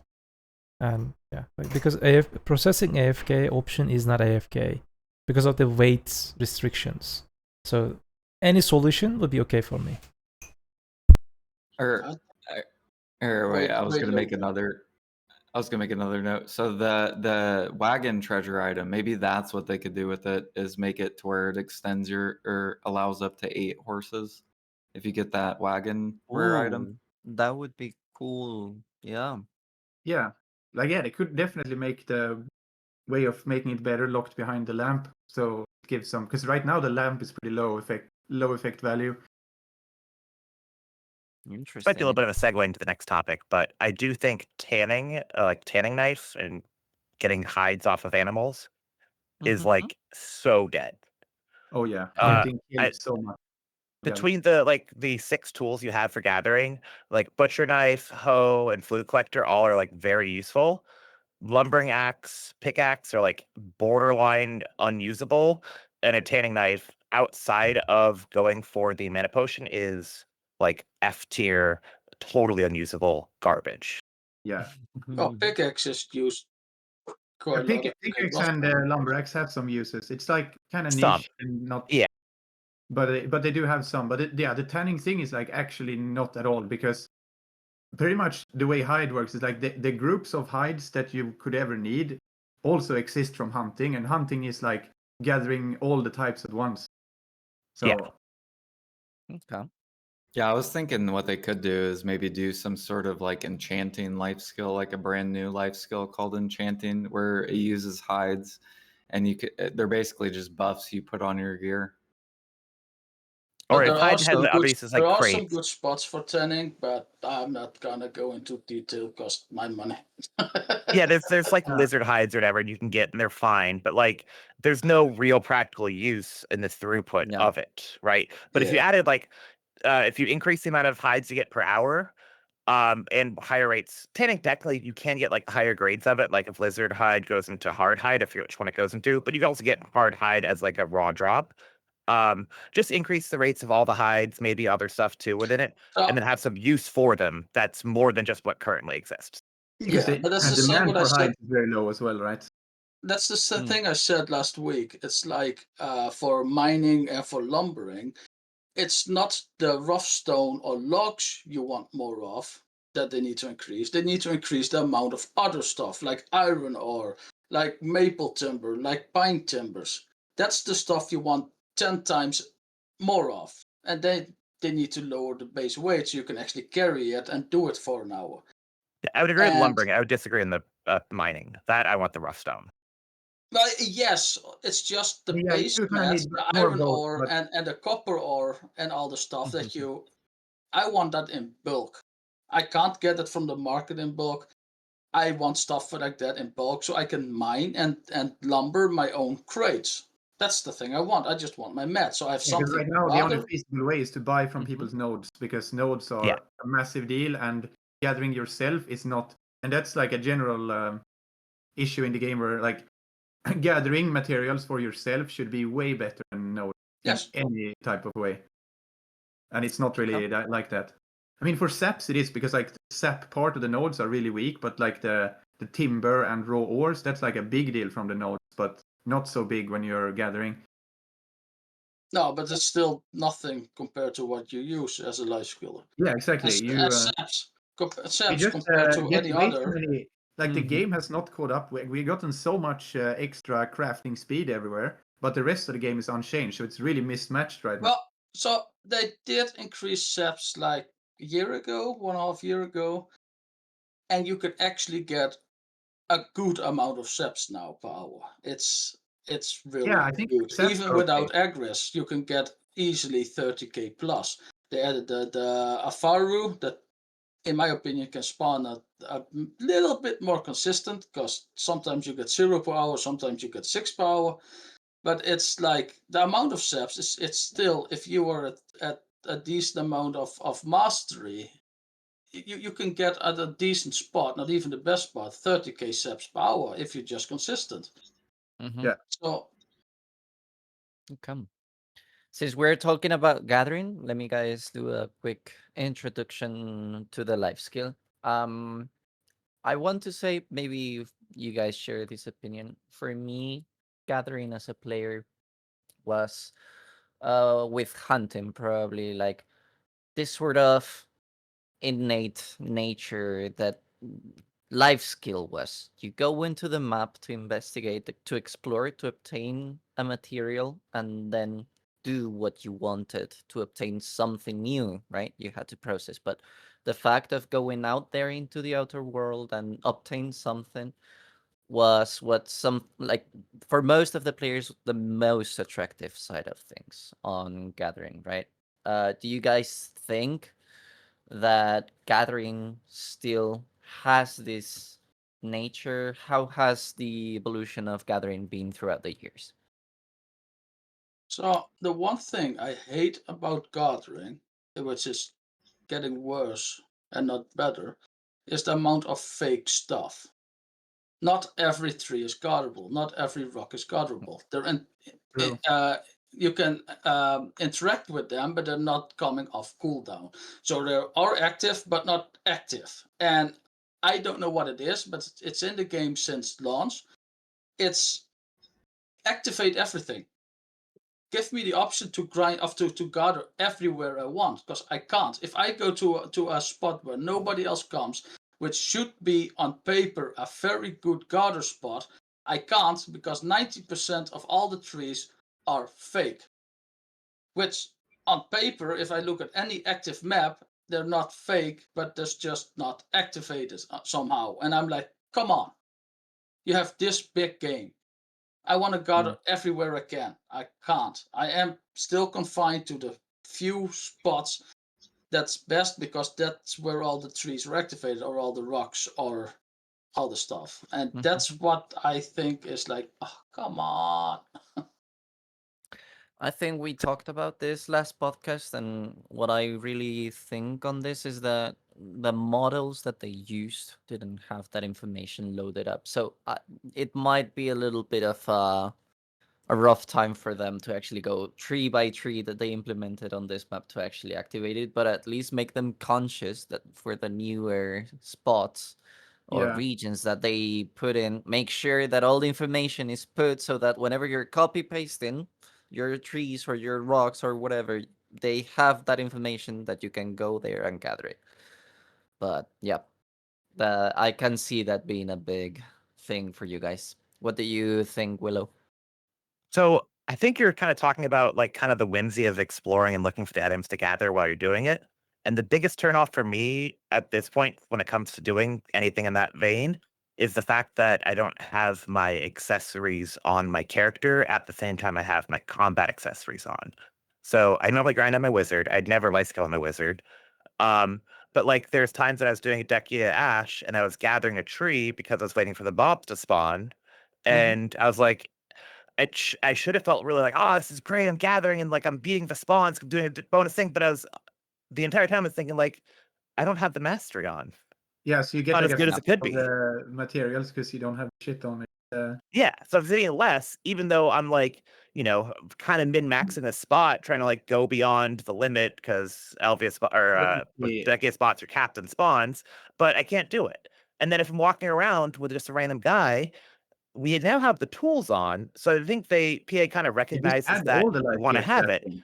But yeah, we just add the accessories to that, and then we're basically good to go. There's still downsides, like you're not having the right buffs on. Like I'm not having my Sweet Fig Pie. I don't have the Yawning Hedgehog set on for the gather and drop rate bonuses and stuff like that. But it's close enough. I'll be I would happy enough love if I to have that. not have to move all my accessories around. It's like now with family life skill levels, I have so many different life skillers everywhere. So I just like every day I swap my accessories around in a Chlorine's bag so many times, and like you have the tools there that don't need to be moved, like the fishing rod and the gathering tools. It's like I really wish that why is just some of the life skill stuff there? Why isn't all of it there? So like in And- the Lifeskill UI that you have for the Manos tools or the Lifeskill Yeah, tool, like the you wheel would we have guys with put the accessories there? yeah, Like put the pre-on? accessories and the clothes there as well. I wouldn't do the clothes because the clothes have a benefit and like Oh yeah, maybe the cost when you're clothes could hunting. be.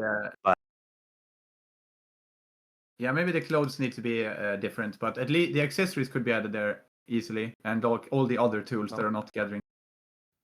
Okay. Yeah, like maybe Okay. they can create some kind of universal gear UI for everything in Yeah. the game. Not for only I think PvE, not for only Combat PvP, should also like have that, I everything. think. Cover Yes, everything. I agree that Combat should also have a universal gear. Yeah, universal gear thing can solve the thing. Maybe like 3-4 years ago, it was just like a topic situation, because day by day the map is getting bigger and bigger. Tagging one character is not being enough.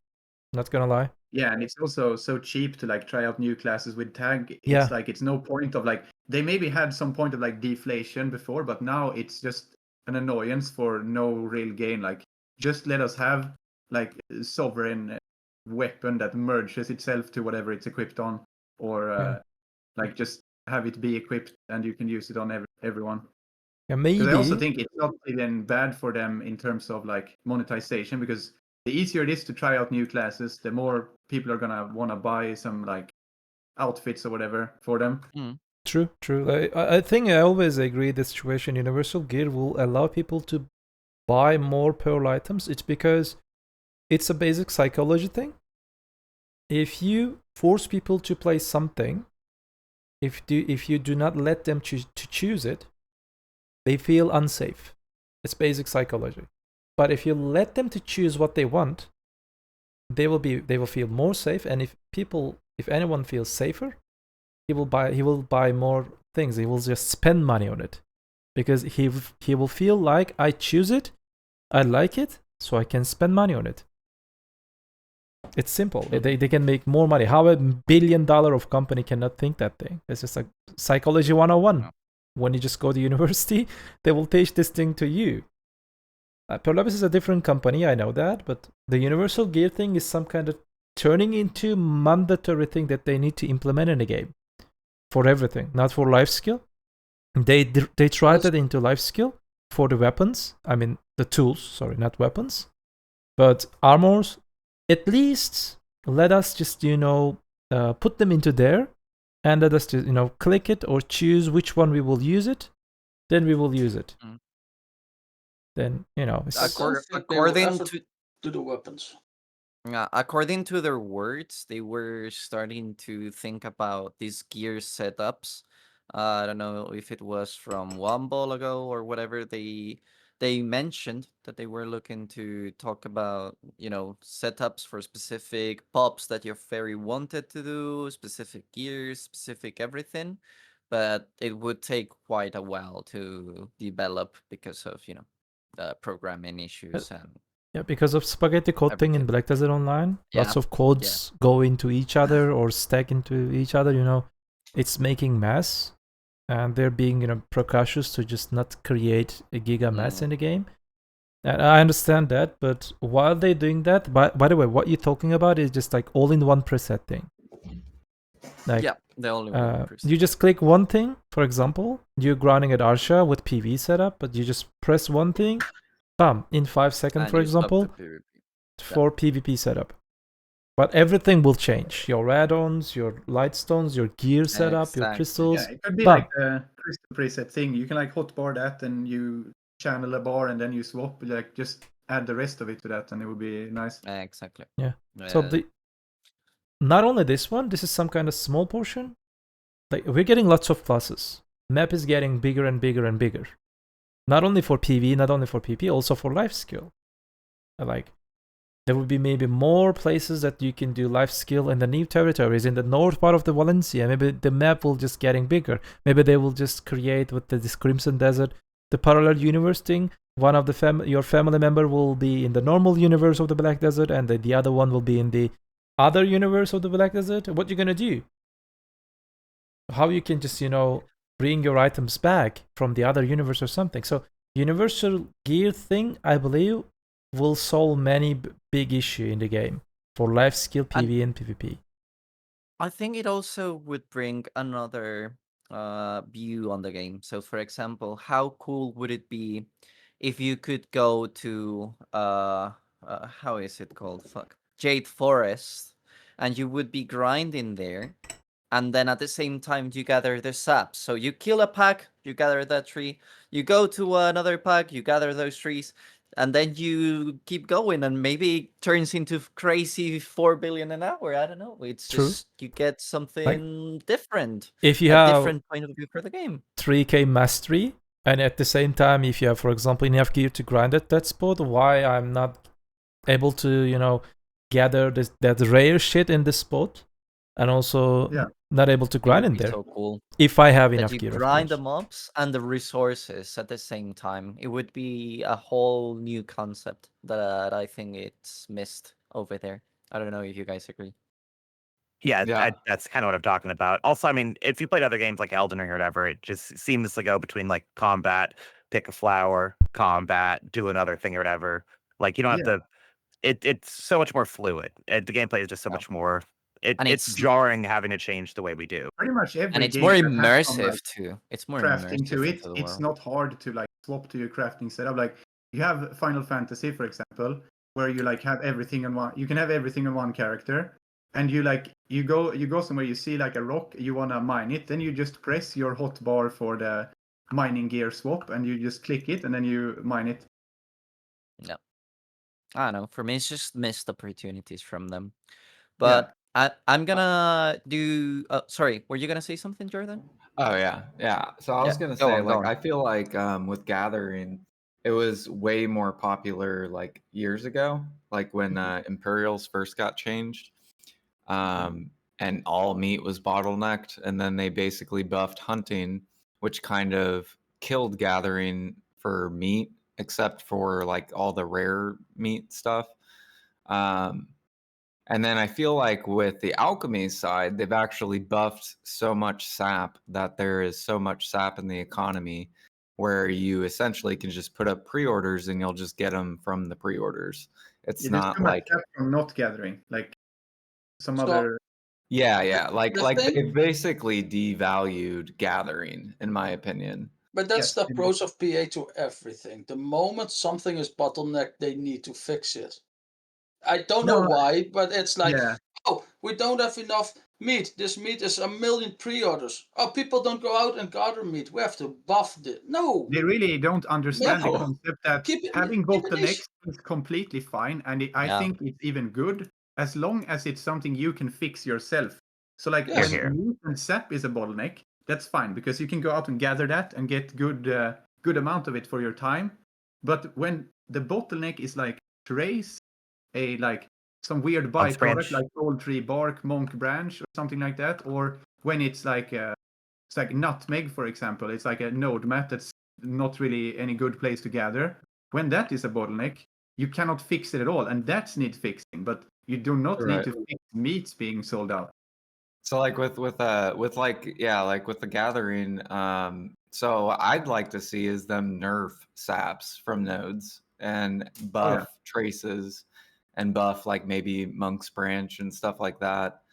I would like But to see make them it buff to where Monk Branch players and gathering. actually yeah, I was gonna say like make it to where players actually have to work and go play the game, go get the Yes. materials. Or pay others to do the work. Okay, Because okay. like I would say like cooking, alchemy, and processing, mainly cooking and alchemy. The reason why it's not as I would say competitive with like money is because it's so easy to access all these materials. And I kind of feel like PA has made cooking and alchemy for more of the player that works at home, for example. Because like if I, for example, for me, like I go to work and then I come home and I only have a couple hours to play, and I would like to go gather and have like a purpose to gather.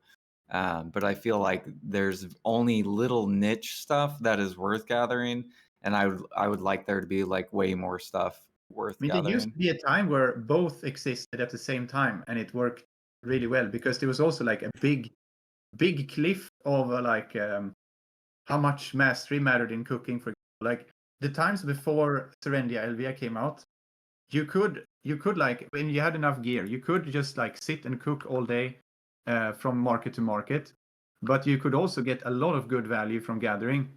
And it was like a big reason for that was because the ability to like slow cook, it costed a lot of money, and you like not everyone could just do that.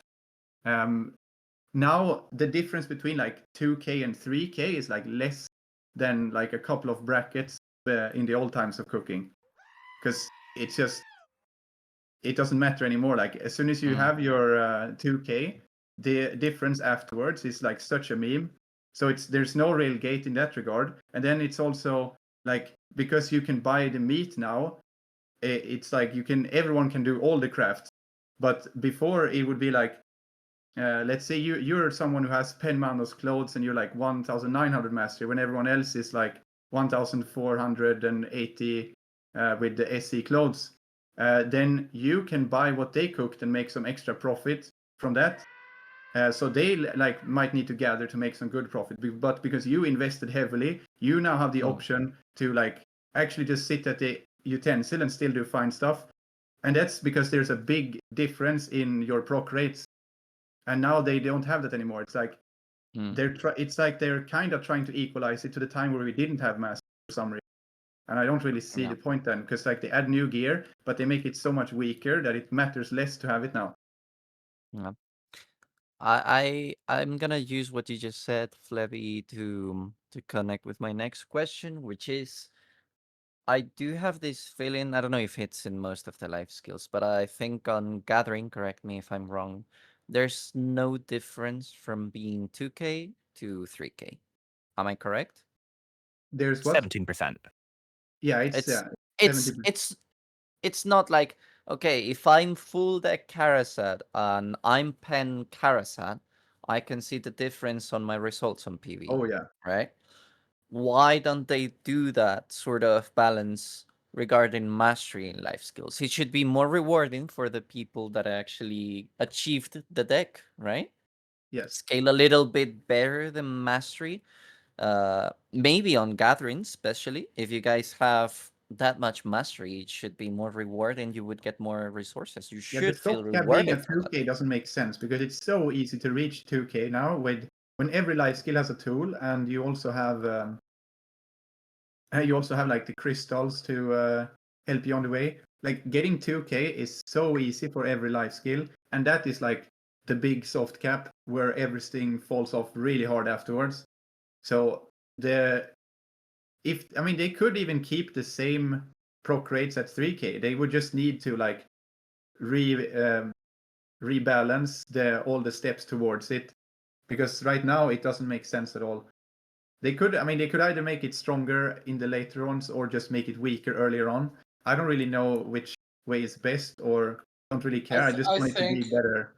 I think what they could do is not change the mastery 3K, but add something to if you achieve deck or NOV. Just add something that you get. I was thinking. Oh yeah, that would actually be better, because if it's just mastery based, you could like kind of chase it by getting the buffs, and I hate fucking buffs. Because I also think that they will, maybe not this ball, maybe next ball, they will eventually uncap mastery you get from life skills.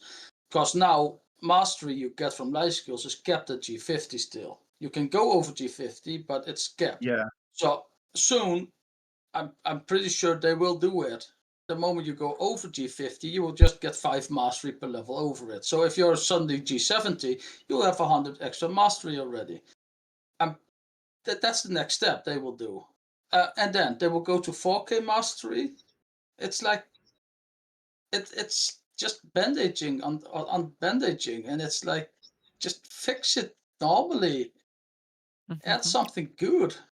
Yeah, I was gonna say they could just come out with like new recipes that require mastery in order to access, Yeah.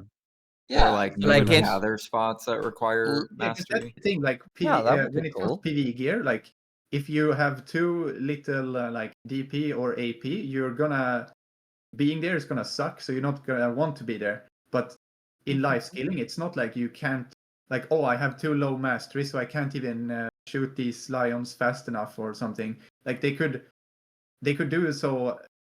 I mean, I think for hunting it would be really easy to make hunting damage scale with mastery or something. So for that thing is really, but it would be nice to see something in every life skill to, in some way, gate it to have higher gear. Yeah, What about? I'd like some rewards. Oh yeah, sorry. to- Go, I'd Willow. like I'd like some rewards for like being higher levels or mastered ever, but I do really like it personally to have the progression be logarithmic past 2K. The reason why is if someone wants to get into life skill a little bit, they can be okay, I'll just get 2K and then it's not that big of a deal. And the people that really want a life skill, like Jordan and myself and others, right? Yeah. We can go to 3K and we still get a reward up to that point. I wish the cap was higher so I could still get a little more above that. I don't even care if it gets even more logarithmic after that. But like I get more than someone with 2K. I do. Yeah. And then just the same way someone who has, 350 AP sheet versus someone 320 AP sheet is going to get more at Dark Seekers. It's kind of the same amount almost. It's like 17% or so. So It's I not too crazy difference. And yeah, it's not a crazy having difference, but it's having enough a reason soft for me to cap is push, good. and they can push too if they want to. If you want to push, you can, but you don't have to, because it is life feeling is for a lot of people just a little side project, especially when there's so many to do. You want to get all of them to 3K. I mean, the 9 of them that can. Like, okay, man, have fun. There's only one thing that really stood out for me when I reached 3K, and it's very sporadic. You can get 3 chests. So I actually had a 30 chest proc on Godric, Yeah. and I was like, holy shit, it happened. That was the most fun part I had from reaching 3K mastery. Yeah, that thing is pretty cool that you have the rare chance of getting extra, like a whole extra rare spawn. Yeah, for Yeah, me, it's like nice. I had a 52 chest hour. That was pretty fun. yeah, Yeah. like add something unique for all these veteran players and experienced players that achieved the most you can get. Like, I'm gonna do this comparison because I'm experiencing it right now. Make it in a way, for example, I'm pushing my alchemy to guru now, okay? I might be losing money, I might not be. I don't care. I'm just doing it for the fun of it. But add this sort of maybe Imperial or whatever that it's gated through the mastery, for example, or this sort of, if you achieve that, you can actually go and sell that and get some extra profit for it. I mean, it or used to be a something in thing, that but, way. like Guru used to be not like when they made Imperials in the start of the game, getting Guru was not easy. So they had like the steps of like getting master. Now I can unlock the master box. That was a thing like way back. But now it's just like getting Guru in all of the Imperial stuff. It's like you need to do a little bit of work and then you have it. There's not like an extra step you unlock by putting in a lot of effort. Like they could have like a Guru 40 and Guru 50 Imperial special or something. Yeah, something about that. Yep. For Go Vex. what, like a lot of meals currently are sitting mint price or almost mint price, and a lot of other products too. A very easy solution to fix anything like this, to have a dump and to get trading, is like Kelvin has an order of 10 million Blenders meals this week. So the sell price will be like maybe a little bit on the market price, but still that you can dump them. And then next week it's like, oh, we have all these blenders meals. We need them moved to Valencia. So then the trading comes in, and you can't just move them because there will be packets and everything. It will be trade items, and you have to put them in a wagon, for example, and move them to Valencia.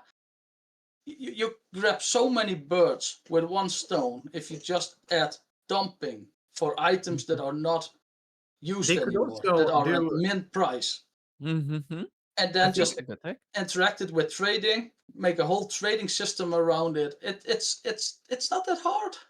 Yeah, they could also take the like alchemy route of it, where they could make a better version of the food buffs. Like they could make a cron meal deluxe or something, where it consumes way more meals and it gives some more stats. So now there's a meal demand in terms of like similar to the drafts, like that. Because like before they, people were doing some people were doing elixir rotation, but it was really annoying. Most people would just like use the frenzy draft. So then they made the harmony draft where you combine a lot of shit. They could do the same thing in cooking, where you combine a lot of random meals, and now you get like instead of simple cron meal, you have like the hard cron meal or difficult cron meal or something. And now Yeah, I was talking about this earlier. It definitely seems like the way to go, in my opinion. Yeah, I would like that a lot, because they have proven that like the thing they did with the harmony draft was like, it was really good for grinders and also pretty good for the alchemists. So something like that is what I would like to see. They can maybe like, you guys have talked about lots of things, and from the someone that check from outside as objective, and I also do life skill.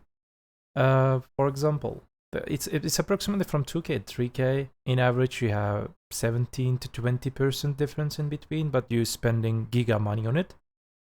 Okay, the 17 to 20% is good, but what if you guys, as a veteran life skillers, over 3K mastery, some prerequisite maybe Guru 30 for alchemy, or Guru 50, 60, 70 for cooking, then he talked about this week, Calphion, government is looking for 1 million Balanos meal deliver, for example, but only from the chosen, which is Guru 70 cook, and something like 3K mastery is prerequisite, something like that, or Guru 50 cook, for this is another idea, Guru 50 cook and 3K mastery can craft premium simple cron meal, premium exquisite cron meal, buff the stats a little bit up. So only these people, these chosen people, or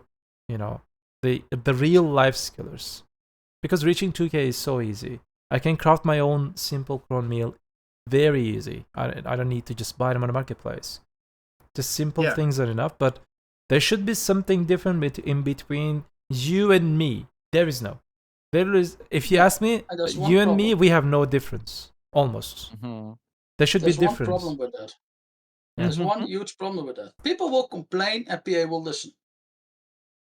Yeah. What they will They did that with a lot of things already. It's like, oh yeah, but he can do this. I can't do that. I want to do that too. Yeah, PA, I was thinking on that. Yeah, and there is a problem that people think that this game is something that everyone should be able to have do everything access. at every stage. It is a long-term progression game, and there should be progression steps. And they themselves would get bored faster if it wasn't like that. They just don't know what they are screaming about, and that's the problem, I think.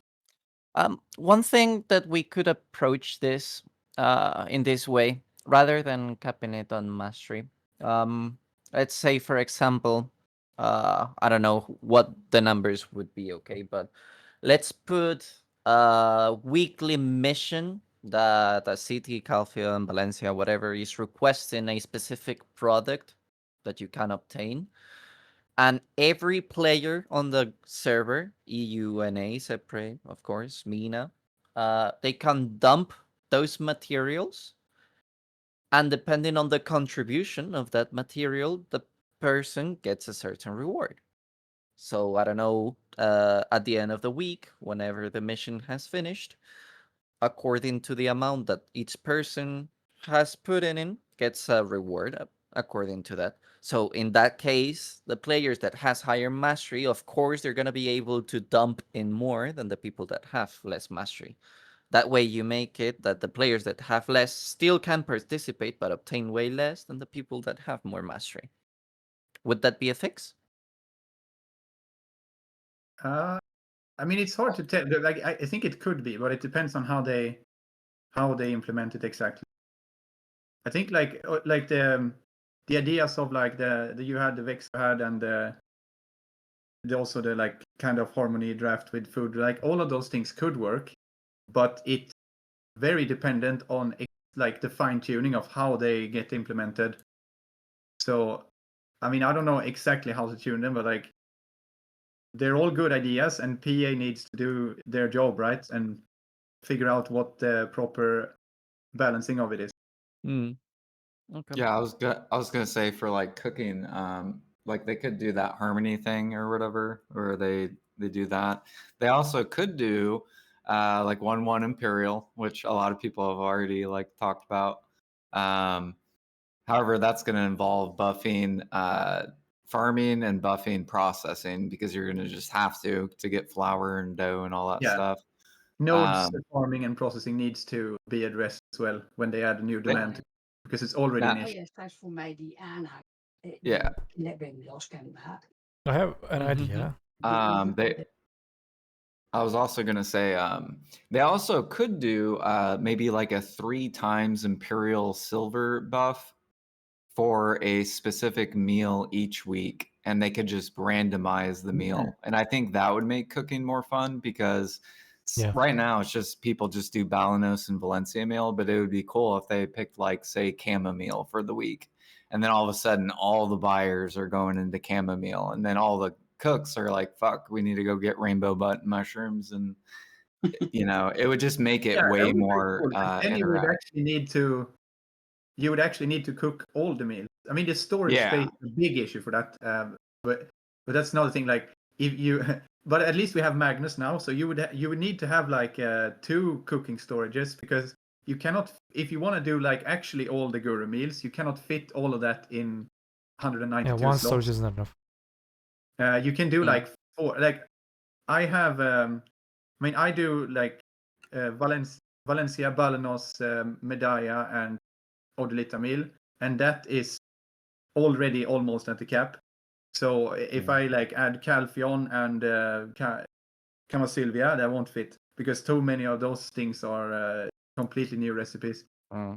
So what if? Okay, you guys have talked about but the I mean, main we do meals. have Magnus, so it's not the biggest issue with storage space. I still think it would be good. Yeah. Okay, so you go, Quinn. You guys have talked about the main meals. What if the sub meals? For example, they have the data that how many palms in one server in overall and a global.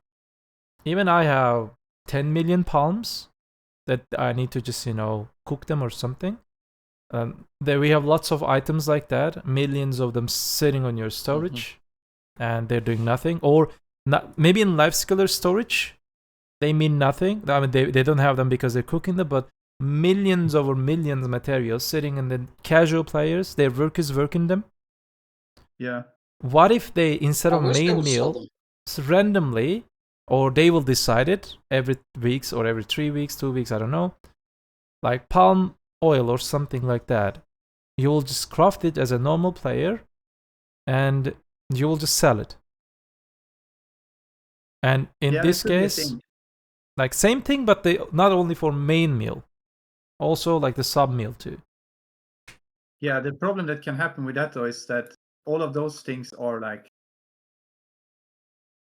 they're like node mats that you can't really realistically get in a good way. So when they all of a sudden gets a new use, they will instantly become a bottleneck. Because like they are sitting around and are kind of used, and it's like some people are maybe not even listing them because it's too low value and it's too annoying to list. And they have addressed the amount of things you can list for some stuff, and it's like it's getting better a bit, but it's still like those things are, if you're a cook, like you're happy that they are just don't have any other use, because if those mats ever become a problem, cooking immediately dies right on the spot. If you all of a sudden cannot get your hand on date palms and the products and like nutmeg, you cannot cook. Like if you go out and gather nutmeg, you might as well just no. It's So I have a yeah, solution it's for not- that too. So can I think I can Yeah. answer it 2 ways actually. So Okay, go. if we just have the simple cron released, the demand for palm is going to skyrocket because one of the ingredients in the simple cron meal is Valencia meal. That's how people Yeah. primarily make it. And if for some reason it did get overused, there's a second way you can make it using like a Driganese meal instead. So if date palm runs out, which it could if there's much more demand for it, because we're using like 50, 100 times whatever amount more meals per grind hour, people that have those nodes will sell it. They can get those nodes again. And if you're capped on it, then you can alternate your meal towards a different meal to then still make the simple crons. And if it's not worth it to make the simple crons for profit at the price the dates are at, then the price of the new simple crons will go up, or you just don't make it. Because that's the thing with life scaling. You can't just do everything because you want to do it. With life Yeah. scaling, you have to only do the things that are profitable or things that you're willing to do at a loss or to break even because you want the EXP, right? It's not grinding. You could lose money doing a thing. So that you have to make that decision. And, Yeah, and cron the meals are a delicate good part thing because is, they have options. That's the delicate part here is, in anything, the moment the market shifts 1%, immediately it affects everything. Because there is just like date palm. Just the simple thing as date palm. It's like, oh yeah, but I have millions in my storage. Yeah, but for you, if you have 10 million date palm in your storage and you never do anything with it because you're a casual and you just have workers on it, for me 10 million date palm can be gone in a week. It's nothing. If you just cook full time, it's nothing. Millions is nothing. And that's the whole part. The moment you have 5 cooks, the whole market is ruined. If 5 people or 10 people constantly make all day long Valencia meals, there's never enough supply.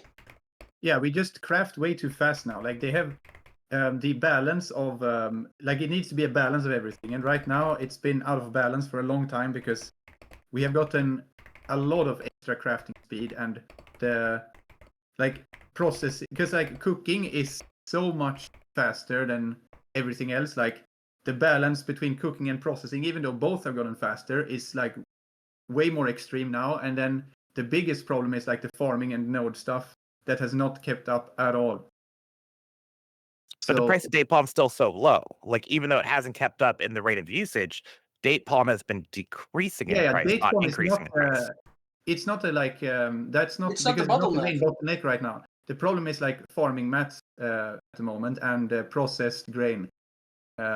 Like dough and flour can be frequent problems on EU. Like you can buy them, but you need to buy them at specific times. You can't just like in the old days they would be there and you can buy them at all times. The Now only you have to reason, buy at specific times. the only reason why Valencia meals is still not sitting at mint price is because of lion meat.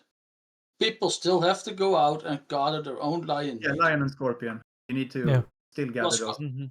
Scorpion is quite easy now, but yeah, lion I mean, meat either is way, the that's a biggest scorpion, bottleneck but- still. I said lion's easier than Shira because you can get it from hunting or gathering, and the hunting is relevant because of the buffs. Even though they made it less relevant with the changes, still more relevant. It's still fine. Like it's still. Yeah, but you need way less snake or scorp than. Snake and scorp is like you do a little bit of it and you're done super early. Lion meat, leave a massive amount. So so if I want to make 1 million Valencia cooks, so I need 100k butter, 1.9 million date palm, 750k essence of liquor, 1.9 million fig, 600k free key, then 50k high quality hot peppers, 1.5 million leafling aging, and 900k lion meat versus 300k snake meat and 150k scorpion meat. That's on 3k, by the way. So it's like gonna take me 80 hours to make 1 million meals for like this. So the big bottleneck is gonna be like 40 to 45 hours of gathering the lion meat. The moment they touch that again, Valencia meal will be insta dead. Well, that's why they need Insta. to. Or I think what they should do is they need to come out with a hunting spot for scorpion and snakes because of the blood, which would help for alchemy. So legendary and Wiseman's blood. And then you have scorpion meat, snake meat, and then now it would damage probably gathering. Exactly. It's doing gathering. But with the lion meat issue as well, they could just do tiger meat. They could make tiger meat go into jungle hamburger as well. But the tiger meat you get from sniping is extremely low. Like you don't get any pretty much. You get a rare spawn of one tiger occasionally. So it's like I don't know what you kill, like 2-3 tigers per 400 normal mobs. So it's a very, but yeah, it should be like I do think that it should be the same as lion meat, because right now it's completely useless. Why is it not just cat meat or something? Cat meat. Oh, Oh, yeah, no. that's nice. Are you gonna eat your cat, Fleb? No. Okay. But I do think Okay. lion and tiger should share a meat. Okay. Last question that I want to do regarding gathering, and then we can. Okay, I'm gonna make it. They added the mini games. Like I don't know Yes. how long that it was. How good are the mini games, and how can these mini games could be maybe implemented in some other life skills? Or would you guys like to see them being implemented in some other ways? I let Jordan start with this. So with gathering, with the original mini games that got released, I actually loved them because they were kind of challenging. It would be cool if with gathering, maybe they had like an easy, like hard, and then like extreme version of the mini game where you get to choose and maybe you get even more rewards. So then if people want to go harder in gathering, they can, and if people want to go easier, they can. And then also I want to see like the same thing with processing, because like for me, I'm rarely home. I only have a couple hours to play, and I don't want to stare at my character processing. Like I want to like do something actively with processing. Mm-hmm. Okay. So I'd like to see the same thing with processing. Willow? Yeah, I really like the mini games. Kind of same thing as what Jordan was saying, basically everywhere. I think you could also add mini games to other activities too. Processing's definitely a spot that needs the most, and I do kind of miss when they had the harder home mini game. It's really, really, really easy now. Oh yeah, whatever. Like it's so weird now that you can literally just not look at it and brute force it anyway. It really feels weird. Like I remember I came back from my break and it's like, wait, so you can't even fail the home mini. Okay. But yeah, mini games for gathering did Oh, work Fleb, out. you can. It's a really good concept. It fits gathering well, in my opinion. Bex? They need to change one thing to mini games. If they're gonna make it easy, make the time invested for every different gather the same. Because if you do tanning and you have to do a stupid thingy with your spacebar for way longer than I can do zapping, that is just spamming spacebar and I'm done. Mini game is like 2 seconds, and then the others are way longer. It's a huge difference. It's like, why? And if you're gonna make it easy, like, yeah, sure, but then just make it all equal. Just make it one mini game for everything. Maybe rotate it so you can keep all the mini games, but just rotate it so you don't get always the same type of mini game for the thing you're doing. Just yeah. Okay. Yeah, like maybe come out with like it's like the current mini games are easy mode, and then maybe if they come out with like harder modes, change the way the mini game works so that it's just like more variety. Yeah, then you could also have like because right now it's a tick box, so maybe you could like choose if you want the chill mini games or if you want the sweaty mini games, you can like choose that. so they still could keep this option. Because I think if they only made some harder thing and the only option was to turn them off, it would like fuck over people that just wanna, super chill gather. So I think Yeah, but they will never add hard stuff in the game anymore because everything is made easy. Because people complain immediately. Yeah. I still don't know how. It's like even if you're 80, you can do these mini games, and they have to make it Yeah. easier. And I'm like, what? Who's complaining about this? Even if you're super casual, all you have to do is you hold it's space this bar for weird 3 thing that seconds, and it's they feel done. entitled to be able to get everything without doing what's required. It's like, yeah, you should learn to do the mini game to get the reward. You shouldn't like. It shouldn't be like everything should not be a loot piñata. You hit once and you get everything. So there's one thing, yeah, from Rapolas. He made one meme back in the day. It's about orcs. Then the devs are talking in the room and the player is coming in, and he made the meme like, okay, so you're the player, we done this and this. Okay, how much silver is orcs? Yeah, but we made this and this. Silver orcs. What did you do to the orcs? We're buffing orcs. Perfect, thank you, bye. That's the one meme that always is in my head when PA is doing shit. It's like, we need to listen to the 1% that wants everything for free. It's like, come on. Yeah, and they do listen to those because look at the fucking login rewards we get time. Who's the fucking owner? Who makes the game? The fucking players that want everything for free and quit after a month? Fuck off. Yeah. Okay. Yeah, I was gonna say like an example would be like say the current Pilgrims, right? The little rock game, how it has like I think it's like 4 or 5 red dots. Yeah. Like if you upped it to like normal or like say normal mode, maybe there would be like 6 or 7 dots, and then hard mode like 9 dots or something. Yeah. Okay. And would you guys make the hard mini games more rewarding than the normal ones? Yes. Yeah. Okay. You It's basically more have to. time spending, right? Yeah. Because if people are trying to play Optimus, like with the like optimally, they'd always choose the easier one if it's same rewards. Yeah, of course. Pierre did this minigame thing is just like save the time, not directly rewarding with the more rewards, more items or something. They're indirect rewards or indirect benefit or profit because you're just, spending your energy in a faster way. It was just saving time. And time is money equally for life skillers. But it actually costs more energy. Yeah, like they can make this one, for example. They can keep the same. Easy mode, same. 10 energy or 10 times more material. Harder mode, same energy, 10 energy again, and 15 times more reward.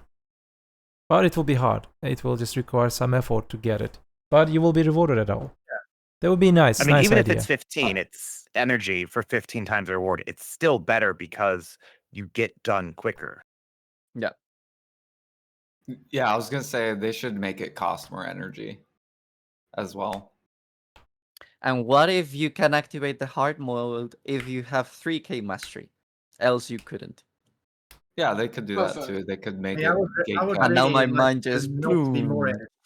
Right now, gathering is like you can't really do it unless you have some weird energy items stacked up. Because just normal pots, you run out so fast, and you're very not incentivized to be logged in on the character you want to gather on for other stuff. So, like, it's gathering is like it's so gated behind this energy thing, and you do it fine if you just like you stack up all of that shit, and then you wait until there's a gathering mini game event, and then you spend it all. But if you want to do gathering consistently, the energy is a massive issue, and it's not good enough reward for the energy to have you play around it either. So it just feels really off, in my opinion. Infinite energy pot when. Yeah, like something like that. Or like they could have energy be family wide, so you can regen it on. Like let's say I can cook on my side and regen my energy. What? They already have the system in place where they can use. So right Yeah. now, if you go to a node, you can invest energy from your alts in there. Why can't I just pull the energy from a full alt into my main and just keep gathering? The energy regen on those alts are still slow as fuck, really slow. But still, you can you have the spare energy, and if you could just pull it from your alt, just full one-on-one, it's Exactly. you can still can't gather 24/7. Mm. But at least you can just keep gathering for a while. Yeah, and then Or you can maybe- like Still go 2 on weeks another before an alt character, is full. regen it up, and then you can pick it up from that character. So like I can have like a Musa sitting at a gather spot, and then I can like when it runs out, I can go to my chai and cook and process or whatever, and I can spam energy pots on that one, and then I can take the energy over to my Musa. That would be really good. Mm. Like they could combine So then the like you still balls of keep the energy. thing where it's Yeah. kind of energy gated, and you need to mix in some other things. But the problem is that you don't have to run. You shouldn't have to run across the whole world and like because you also because life skilling has some weird class bonuses. You also are not incentivized to use the same class even for all the life skills. Okay. I think that's pretty much that covers pretty much gathering. I don't know if you read the last message from the one that I sent you, Quenya, but we are gonna try to move on to hunting. We've already talked a bit on hunting on this episode and also on the previous one, but right now I think it's pretty obvious that hunting overall is the life skill that gives the most immediate benefit, like it's the most beneficial, right? How would you guys consider this life skill is right now, quality wise? Like, do you guys enjoy doing this content? And how the new changes on this life skill have been? How do you find them? You can start, Flip. Sorry, I was a bit zoned out. Can you Oh, repeat okay. that? Yeah, basically, how is hunting for you? Everyone might know that hunting is the most profitable Yeah. life skill. How do you find this content entertaining? Is it any good? Have the I like recent it. changes? It's so it's like yeah, it's both sniping and matchlock hunting. I kind of enjoy both. Matchlock hunting has a lot of weird min-maxy things you can do with it, and they don't really make any sense, but I personally find them kind of fun. Like you can like swap gear to min-max your combat stats, and then like swap when you loot, so you can like get some extra buffs to it. So like I use crit buffs for the Musa and combat gear when I kill the mobs, and then I swap to my full life gear things when I gather it. But it's like a thing you don't have to do it. It's just a little bit of extra efficiency, and it's like probably annoying for most people. I do think that hunting took a massive L for no reason whatsoever recently, specifically matchlock hunting, because it didn't really change anything for sniping. And that's when they added the scrolls, because I get that they wanted to use scrolls. It's like a very much more convenient way to get the buffs, and I think that is good. But the problem is that they shifted all the cost of it into light stones. So the balancing of that scroll is completely lost.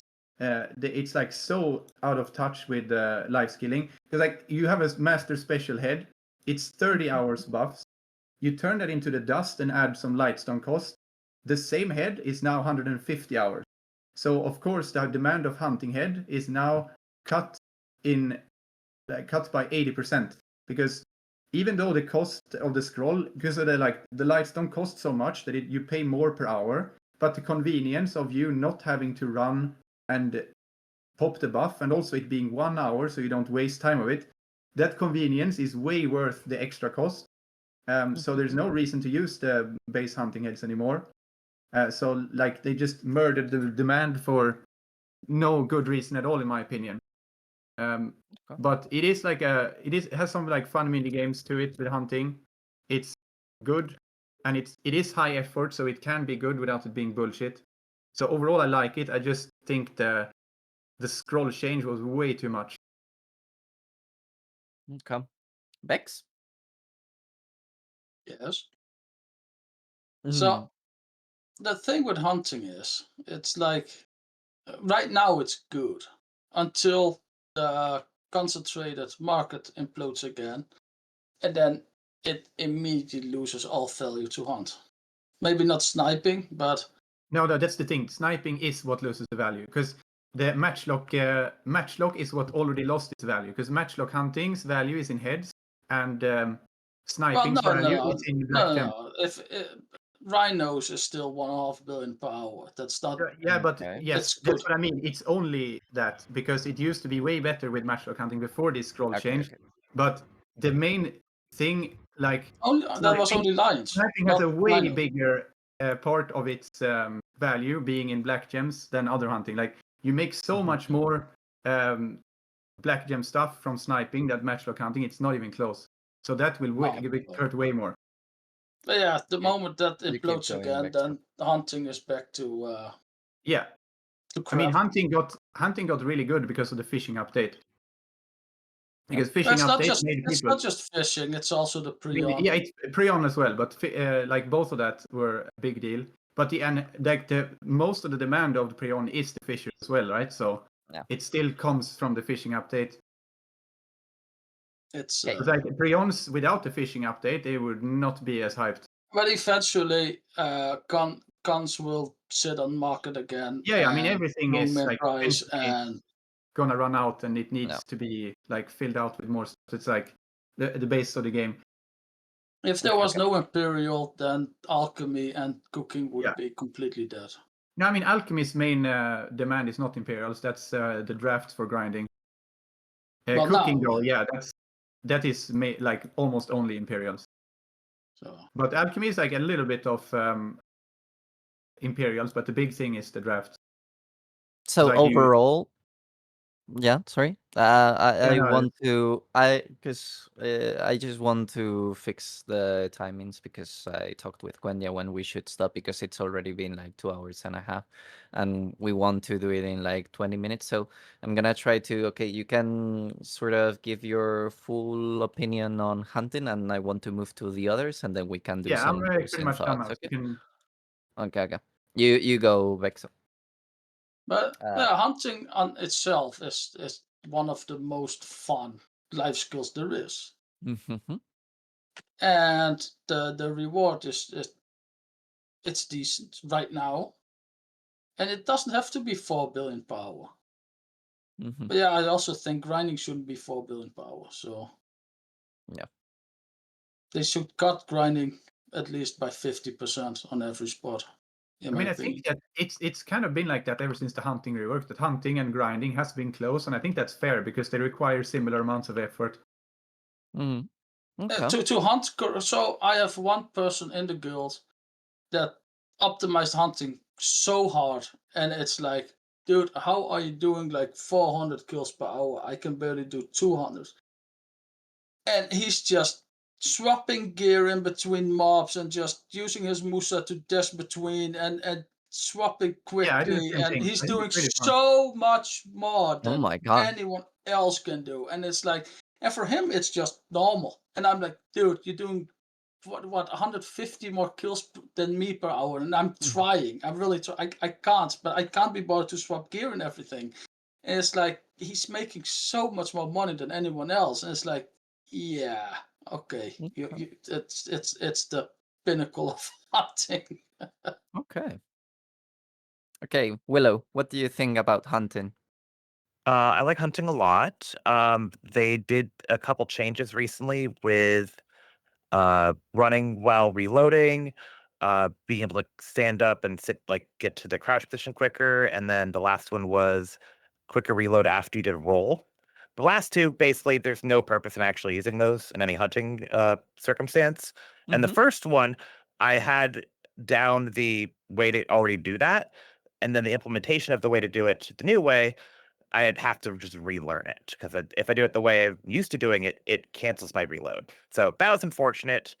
I just got to get used to it now. But my main issue with hunting is that there's only 2 good areas. It's Yeah. land and morning light sniping and Narcion. And Mhm. I like other hunting areas. Like if I had to say my Yeah. favorite hunting area, it would be I'm blanking on the name of it, but in Mountain Snow Winter, the wolves there. You kill the wolves in a circle. These big bears pop up. You Yeah. you kill the bears, you kill the wolves. There's also like pikus that spawn. It's my favorite hunting area. It's like a bill an hour less than every other spot. It used to be Basically, like before. it used to be good, yeah. But Before mod stuff, I used to hunt there quite a bit actually because I also enjoyed that spot a lot. yeah, And they buffed has, Narcion. That was the often had this problem. problem. Like back in the Featherwolf times, there was one spot only. So it's always have that issue to some regard, and it's a bit unfortunate. Yeah. So what Um, I'd like to see more is that it to be like almost explicitly each hunting spot have its own focus. Like Mhm. Featherwolves could be like the best EXP. Sniping could be the best black gems. Narsing could be the best for the furniture.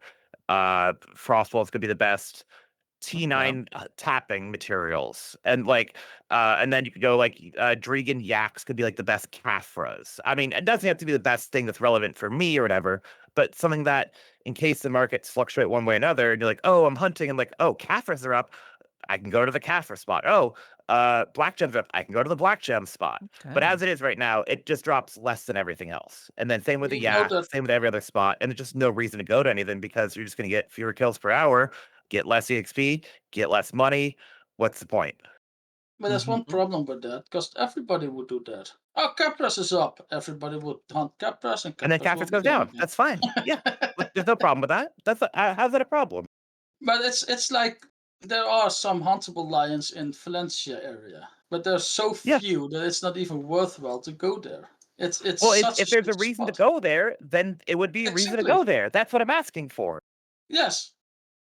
How come it would be like a cool idea? Like you guys are mentioning, every region has a specific hunting spot that it's good for the specific need, right? So, for example, you guys mentioned one being good for Caphras, one being good for furniture, one being good for meats and bloods or whatever, the other one being for the specific resources like lion meats or whatever, specific from Valencia. How, if they would come up one for each region and depending on the market needs, you guys have the opportunity to go there? But first of all, there just need to be more decent hunting spots. Either you go Valencia or you go Land of the Morning Light, or of a Nation or Land of the Morning Light, or you don't go anywhere. There is no other good hunting spot. That's the Mhm. whole point. There's That's my point. there's two Okay. areas that in the game which are good.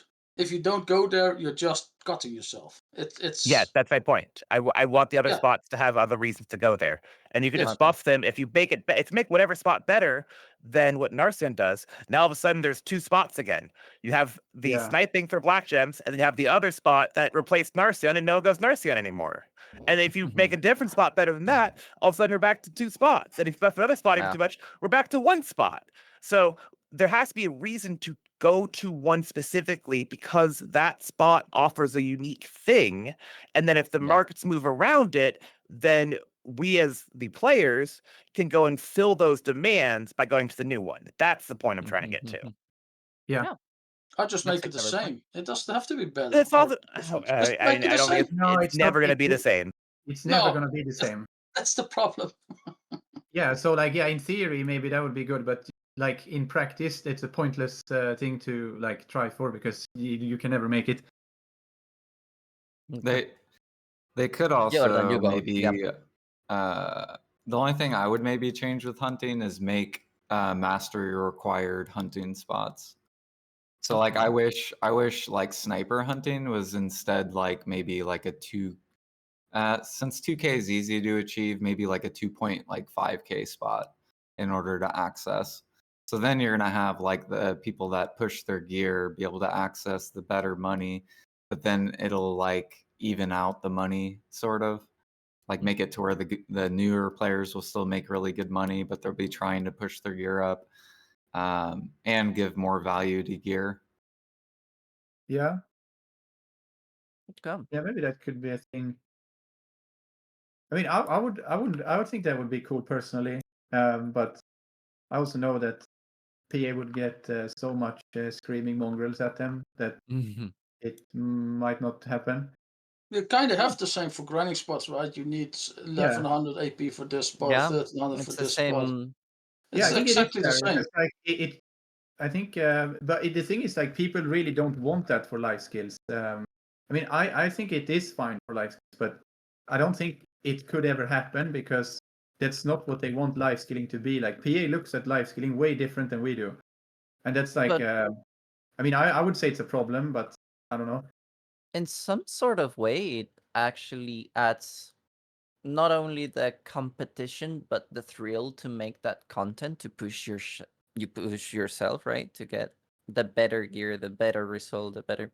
I don't know. I don't see it being against what PA is doing with grind zones, as Bexa mentioned. I mean, Yeah, like I I could think the see it grinds. being a thing. Yeah, like I think the grind side has the motivation, because you're like, you want to get the better gear so you can do the Mhm. better content or whatever. And I feel like that lacks all on the life skill side. Like it's basically you get the mastery just to make more money, instead of accessing something special because you have the gear. Mhm. And a lot of life skillers are life skilling not because of money. They just life skill because they can and they like it and they want to life skill because of the life skill or just to get XP. I have people that are almost 4K life fame and basically don't give a rat's ass about any money they make. They just want XP, XP, XP. Yeah, I find myself actually enjoying doing a bit of life skill processing or gathering or doing some alchemy better than forcing myself into infinite hours of grind for no reason. Like, it's Yeah. more engaging for me into the game to actually commit in that way than in any other regard. When AOS is up, I go in there, I spend the whole life queuing up, and whenever that's down, I do some alchemy, I'll do some whatever, AFK fish when I'm not on the PC, and that's it. So Yeah, like for me, like I think mastery is good for going that route instead of levels, because I feel like more people would complain about levels. They'd be like, say PA comes out with like G50 ALK recipes, people are going to be pissed off because like it takes forever to get to G50 ALK. And but if you did it mastery wise, then it's like, okay, we need to get the gear so then we can access Yeah, this. level up is too specific requirement. Mastery is fine, okay. because then it's all. I mean, you could also, yeah, like you could also get it like you could get a test run. Let's say you get the workshop food from Land of the Morning Light, and then you can like you pop some buffs and you can try it out, and then you can see if you wanna like invest to be able to be there for real. Yeah. So I think that's Levels and life skills is too easy. That's just everybody can do that in no time at all. Yeah, but it's also like it is too easy if you know, but it's also way too hard if you're clueless. So I think No. is I better. literally had someone that started the game, and in 9 months of starting the game, Yeah, but he they try was to learn. he was What I'm saying is the BDO, like the standard BDO player that don't even know how to open BDOlytics. You're not gonna be able to like get Guru 40 alchemy if you're a person like that. It doesn't matter, but you could whack your head into mobs and you could buy prions. So that's I don't think yeah, but like, you it don't is have not to hard. hold I'm not hands saying it's all the hard. I'm time. saying people will not be able to do it because they are too ignorant. So I don't think it is good, because you need to like you can't put too much weight on the people that are completely clueless and don't want to try, but you need to have them in mind when you design stuff for the game. No. I'm completely against that. I should think people should think for themselves. Yeah, Yeah, but the problem is the don't game hold will not hands. be. Don't Yeah, hold okay, but hands all the you people time. will not play the game then. Your game will die because you will not have enough Yeah, players. but You people always don't have need to do to. everything. That's the whole No, point. they It's like won't. But you how are you gonna get the people to play your game if you don't? If it's way they too just hard and you require they way just too find much to get orcs. in. Can I answer that? Can I answer that Yeah. point? make your game fun so that people actually want to play it. Yeah, exactly. And that's one of the points that I'm And it making. should If be you approached are, in that way in all the contents of this game. yeah, but if you make if you need to learn a lot of things to do anything in the game, it will not be enough people finding the game fun for it to be alive. So I'm not saying like you should make the game super easy, accessible, everything, but you need to find some type of like middle ground or whatever you want to call it. You need to do it in the right way, because if you go way too hard on making it like too elitist, it will just not have the popularity and it will No, implode. I'm not saying too elitist. I'm just saying people just need to read. Yeah. If you read, you can do it. But Yeah, most but that's people already my don't want to point is read. that what I'm saying is that is too much to ask in the current state of the world. That's And bullshit. it's an unfortunate That's reality. the biggest bullshit there is. People I don't mean, want yeah. to read to learn something. Fuck off! Don't play the No. game. Go outside. Fuck off.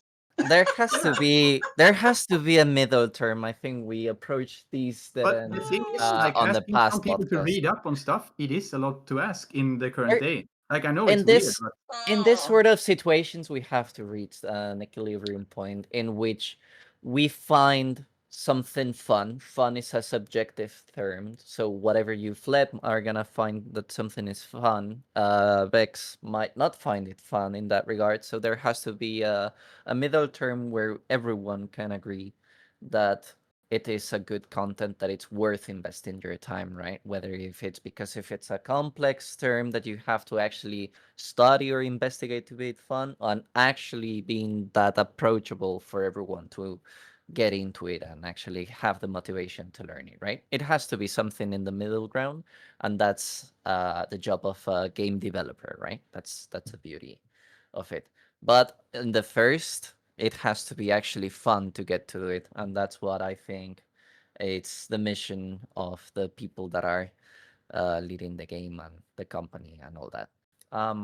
But yeah, I want to wrap it up by saying that we have 4 life skills missing, which is cooking, alchemy, farming, and processing. If you guys agree, we can stop it here because I don't want the podcast to be like 3 hours, because probably everyone has stuff to do in their lives. So why don't we do our usual wrapping up round of final thoughts of maybe what we've talked about. Remember that the Hyder ball is gonna be this Saturday, I believe. Yeah, you can close your podcast intervention into your podcast by saying something about that, something about life skills that you want to say. Just feel free to go. We can start up with maybe Quenya so that he can do his final thoughts. I mean, I want to thank the people that because they shared what they know about, the life skill and all other things. Probably, I don't know, next week. I don't know if we can actually do the podcast about life skill. Maybe we can, maybe we cannot. It's because the next week will be big. There will be big changes. But the not global lab, that was a header ball thing will be there. Maybe we can talk about header ball mostly. But I'm appreciated. Thank you so much for everyone. yeah. Okay. Yep. You can start with your final thoughts, Flip, if you want. You can start. I don't know. I think we like covered. Don't need to. I think I said the things that I needed to hear. Any wishes for the ball from your side? I mean, I don't know. It's like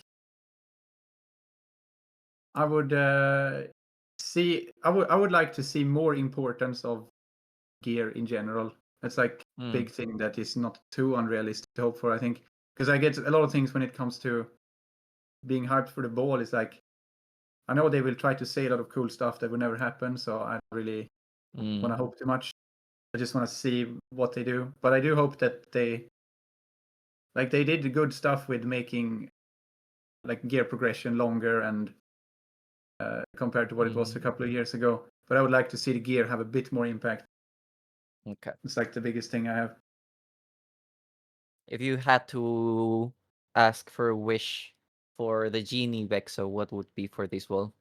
What could you expect? What are your final thoughts? I really hope they finally make something like a leaderboard, like global, not per server. That So would be cool. just a global thing. Maybe merged markets of NA and EU, because that's going to be very easy for them. Because fun fact, the EU market server is located in the States. What? Yep. You guys That's would actually crush a our markets, well-done. though. Yeah, we will Bro, crush your a market. battle would go One bananas. of the costumes. I like my 16K meat, man. Oh, Oh yeah, the 16K meat would instantly go to like 10K. I want to destroy the NA market and get rich. Oh Yeah. God. Yeah. Okay. So Dude, Willow. I want your fucking Odilita meal situation. but it's yeah, but that's the whole thing. Yeah, the end of the EU market server. It the moment you connect to the market or open the market in game, if you go to your connections, you actually connect to the US at the same exact time. So it makes no sense. It also now I also know why sometimes you open your market and nothing works for 0.2 seconds. It's just because of the lag. It's like PA. I didn't know Really? that. What? But that's a wild take, though. Okay, Willow, what are your final thoughts? What do you want to see in the bowl? Well, thanks for having me. Thanks for the chat. I'm mostly hoping for the harpoon changes and buffs, and then cron meal changes and buffs.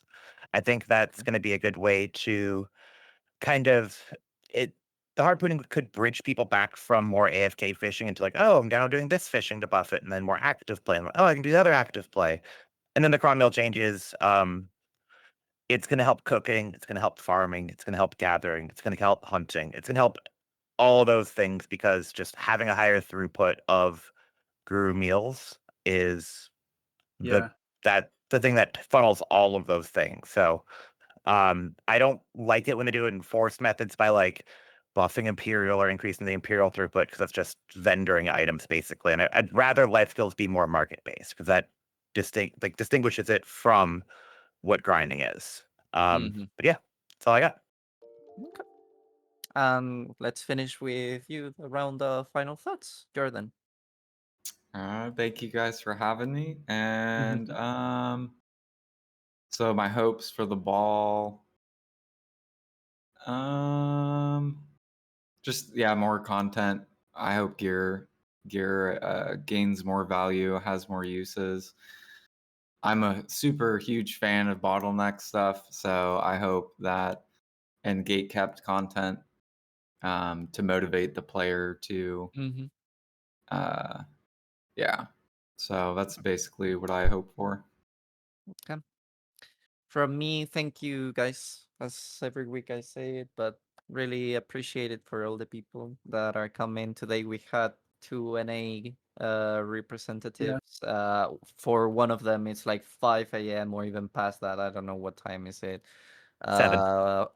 Yeah, I mean, it's crazy hours they committed to this. It is such a pleasure, and I'm very, very grateful that people takes the time to talk about the game that we all love that much. So again, we're missing one big episode because the 4 remaining are actually big: cooking, alchemy, farming, and processing. So yeah, we still have pending one episode that for sure will be done, and depending on the timings and the stuff that the ball give us, we will try to bring it. And for sure, feel free and more than welcome to come by for the next episode. You guys will receive my messages, or you can just say if you cannot, if you enjoyed it. You just let me know and we will just arrange it. Okay, guys? So thank you from my side of things, and we can I leave it to you, Quenya. You can go from here. Thank you. Before we leave, I want to share what I think about the Headal Ball. It's not Headal Ball. It's what I expect from PA. It's because their choice is killing game slowly but surely. And they should just, you know, define what is the priority or what are they. That's the main thing that what I'm expect. Throwing a new content will die in 2 months. Fuck it. Instead, fix the old contents or bring the balance in the game. Anything. PV, PvP, life skill. Bring the balance, fix them, prepare them properly, then give us the new contents. I'm totally fine with the new things in the game, but if they will feel the same after 2 months, same shit with different color. That's why people quitting the game. I don't want to see that thing, and I want to see priority-based policy from PA. Yeah, you know what we say? Do not forget, video is just a game, and have a nice game.